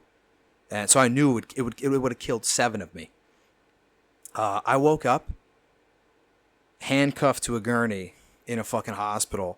And my hands were fat with what they had to inject into me to bring me back. There was no reason I should be here. I should have died. Okay. We don't have to go into that. I went somewhere weird. And I remember feeling very sad and hearing a bunch of people crying in like a white room, and then I woke up. That was it. I heard sobbing, and people were sad, and I was in an all-white room, and then I woke up handcuffed to a fucking thing. And by the way, when I woke up handcuffed to the gurney with a cop and a nurse, I literally remember thinking, like, God damn it, I'm still here. That shit haunts me to this day. Wow. I really thought that. And then I went to a fucking asylum, man. I went to a psych ward, which was fucking disturbing as shit. Because I just turned 18, man. So, dude, like, for a year, I tried to take my life 3 times and was literally successful. Okay. If I didn't find martial arts and stop doing fucking drugs and shit and being in this bad way, I wouldn't be here. So I really do owe, like, I owe my gym everything, dude. I literally would not be here if I didn't find fighting, you know? Because, dude, if you're in that way, there's just something fucking wrong with you. Like, there's something, obviously, if you try to take your own life, there's something fucking wrong with you. But, dude, like, that's what it is. If people don't want to believe me, that's fine, dude. But I'm here. I made it out. And I'm never looking back. And I go now and I talk to victims and people at the same place, I won't say, the same place I was stuck in, and, you're incarcerated, a bunch of mental patients. The same place, I'm going to go there. And I go there and talk to people in my position and tell them there is hope. Because, dude, awesome. There was no one there for me to tell me that, man. There was, like, dude, honestly, bro, I hate to, I really hate, but no one gave a shit. And it was extremely obvious, by the way. It was extremely obvious I was unwell. And everyone just thought it as a joke. And I was like, all right, cool. So, dude, really, there's hope for you. I know I'm here talking about hope over this crazy shit, I like ending on the positive, though. Yeah, but no, even though with a crazy story, but you're talking about the hope and in retrospect of where you were 10 years ago to where you're at now. Yeah, it changed my life, and it made me want to know the mysteries and everything. Like, I was like, because dude, I remember them just telling me, like, dude, you're really lucky to be here. And I was like, yeah, sure, because I was native. Like, no, like we know what you did, and there's no reason you should be alive. And I went, oh. And that's the thing. When you're to do that act is maybe the most selfish thing you could do in this life. It really, like, the in second place is maybe if I had like a wife and kids and cheated on them or something, and then like ruin my wife's life, my kid's life. But imagine I have a wife and kids and I kill myself. That's like, it's the worst thing you could do.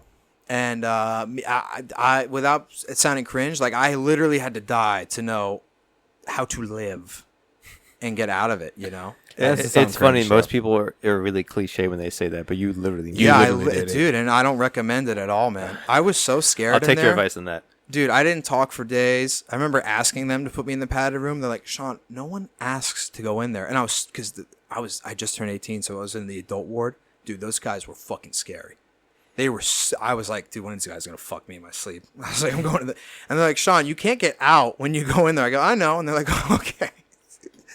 Like, I remember these little things. But no, man, like, so yeah, to your point, if they don't want to believe me, I've been to... Oh, I hope I wasn't there. I've been to hell and back in a way. And still here, feeling better than ever, man. And I love this shit. This is just one of my hobbies, man. I like fighting, farming, and the mysteries of the universe, man. The great absolute infinity. I can't believe I almost jumped out of this willingly. That's fucked up, man. Don't do that. No, man. No, but I appreciate that. And I asked that question obviously because you brought the support, right? You brought the documents, but you always have to ask it as devil's advocate for people watching, but you know what? Everything we spoke about here, man, like we already knew that JFK, that shit was all fucked, but like how you're tying it in with the Manson, like a lot of people know this, like with the mind, the consciousness, that shit is like in scientific books. What else are we talking about? The MK Ultra. We all know about that. That shit is the Northwoods. That shit and that's fucking crazy Swedish ship, Norwegian ship. Yo, dude, but here's the thing. With these, am I gonna have to like make a request them for you, or can you? No, I can send you the link directly. Please, because I also want to read these just on my own. Yeah, I'll send you. And I wanted to say one thing too, but just to tie in, kind of one last tie into MK Ultra. I know it sounds weird, but like, I wasn't actively mentally ill like that. Okay, I was pretty depressed as a kid, but because of like parents, my parents divorced when I was 7, and when that happens when you're young, you kind of resign to having a normal life because it really messes with your brain. And instead of talking about it, they sent me to a psychiatrist who performed complete malpractice on me and gave me, at one point, 4 different antipsychotics in the span of 2 months. Holy shit. Do you know? Yeah, if any of you are familiar with that, and then my primary doctor who was retiring, that he would give me random pamphlets of like a new thing, unbeknownst to my psychiatrist, mind you. So I was on 4 antipsychotics in 2 to 3 months, and then was given a random thing. Like I was on a fucking SSRI antipsychotic smoothie. Okay? So I really wish I started with that, but like I felt like a fucking product of an MK Ultra thing. Like I felt reality melt and like everything meant nothing. As soon as I got off that shit, that literally malpractice, that I won't, for legal reasons, whatever. I'd love to say names, but like they almost fucking killed me by giving me this shit. Right? No, what's fucked up is you probably would have been in better hands if it was direct MK Ultra. You just had sloppy doctors. I would have just woke up in front of a president like, what? What happened? Yeah. And I wouldn't have done it. I would have shot someone else, not me. Like, dude, I like that's fucking wild. MK Ultra, and that's the thing. We talk about acid and everything. It wasn't just acid. That's another fucking straw thing in there. It's not. It was the same shit we're talking about. Like all this SSRI medication, amphetamines, stimulants, antipsychotics. These were all synthesized in the 50s and 60s, and they were testing those on people. And there's a reason, too, like, not 90%, not 99%, 100% of all high school shooters were on a SSRI medication. That's a fact. Yep. So, guess what? I never thought, and that's the thing, because I was like an inverted guy, like I've never wanted to harm someone in my life, right? It was always me. Like that, I took it out on. So I remember people just losing souls and thinking everyone was a simulation and only I was real. Like I understand in a way what they were going for, but I was always thinking about me and like how I needed to kill me rather than others. Thank God. But dude, suggestibility, medication equals school shooter. And I'll give you one last creepy one. The Department of Defense and Call of Duty were intertwined, and they gave data on how players treated NPCs in the game. So if you straight up massacre that plane scene, you know the airport scene in Call of Duty Yeah. that scarred us all? Yep. That was collected, that data of how you reacted to that, and it was sent to the Department of Defense. Yep, there's a lot of direct things in there. Like if you were shooting the random people. The more random people you shot, like you had everyone has a number of random innocents throughout the game, not just that scene, throughout the game. The ones with the highest civilian NPC death counts, you're on the list. Like, oh, this guy. Like, that's how easily they can groom you. That's how they figure out who's going to do the shooting and who's not going to do it. Yeah, that's fucked. The same thing as the rat study. What are they doing? They're isolating the rats that will kill on command when given drugs in a suggestible state. That's fucked. So some kid like me, like, dude, when you're in that state, a drug induced. So that's the thing I want people to know. I've never thought like that. And I hoped that was the darkest time of my life. And it was because of fucking drugs that shouldn't have been given to me by some fucking idiot. So that same me, there's a kid out there who like has no hope and his parents don't want to talk to him. So they just open your mouth, Jimmy. There you go. You'll be fucking annoying while I watch Desperate Housewives, right? You'll be quiet after I gave you Xanax and you're 8, you know? Like, they're collecting data and taking advantage of, again, what do? They took advantage of the most deprived, most vulnerable people to carry out these shootings. So school shoot. I'm not saying I really have sympathy for them, but what else? None of them remember doing it. Amnesia afterwards, dude, it's... Half of them get fucking... Or most of them get killed. Yeah, So, most of them get killed. They kill themselves. Yeah. And if they don't, no one gets near them. Yeah. Like James Holmes, the Batman shooter, no one fucking knows anything about him. No one knows shit about him. He doesn't remember doing it. Yeah, shit gets scraped. Yeah, so really be careful out there, man. There's hope for everybody, medicated or not. Mm-hmm. You should probably not take those pills, though. You should probably throw them out. All right, let's end on a positive note. What kind of positive vibes you want to end that with? is the positive. Yeah, you'll be good, man. No, I think that's the positive. I think the positive vibe on that is the fact that you got out of something that was in a low state, right? Yeah. A lot of people don't get out of it, man. So, you know. No, but I appreciate, or we appreciate that you come on, bringing all this fucking evidence here through the declassified CIA documents, which we'll provide the links for you so you can do all your own research. Folks, I don't care if you fucking believe it or not. You can read it yourself, do your own research. But this was definitely fucking entertaining for sure. Hopefully, it made you think. Oh, it made you think for sure.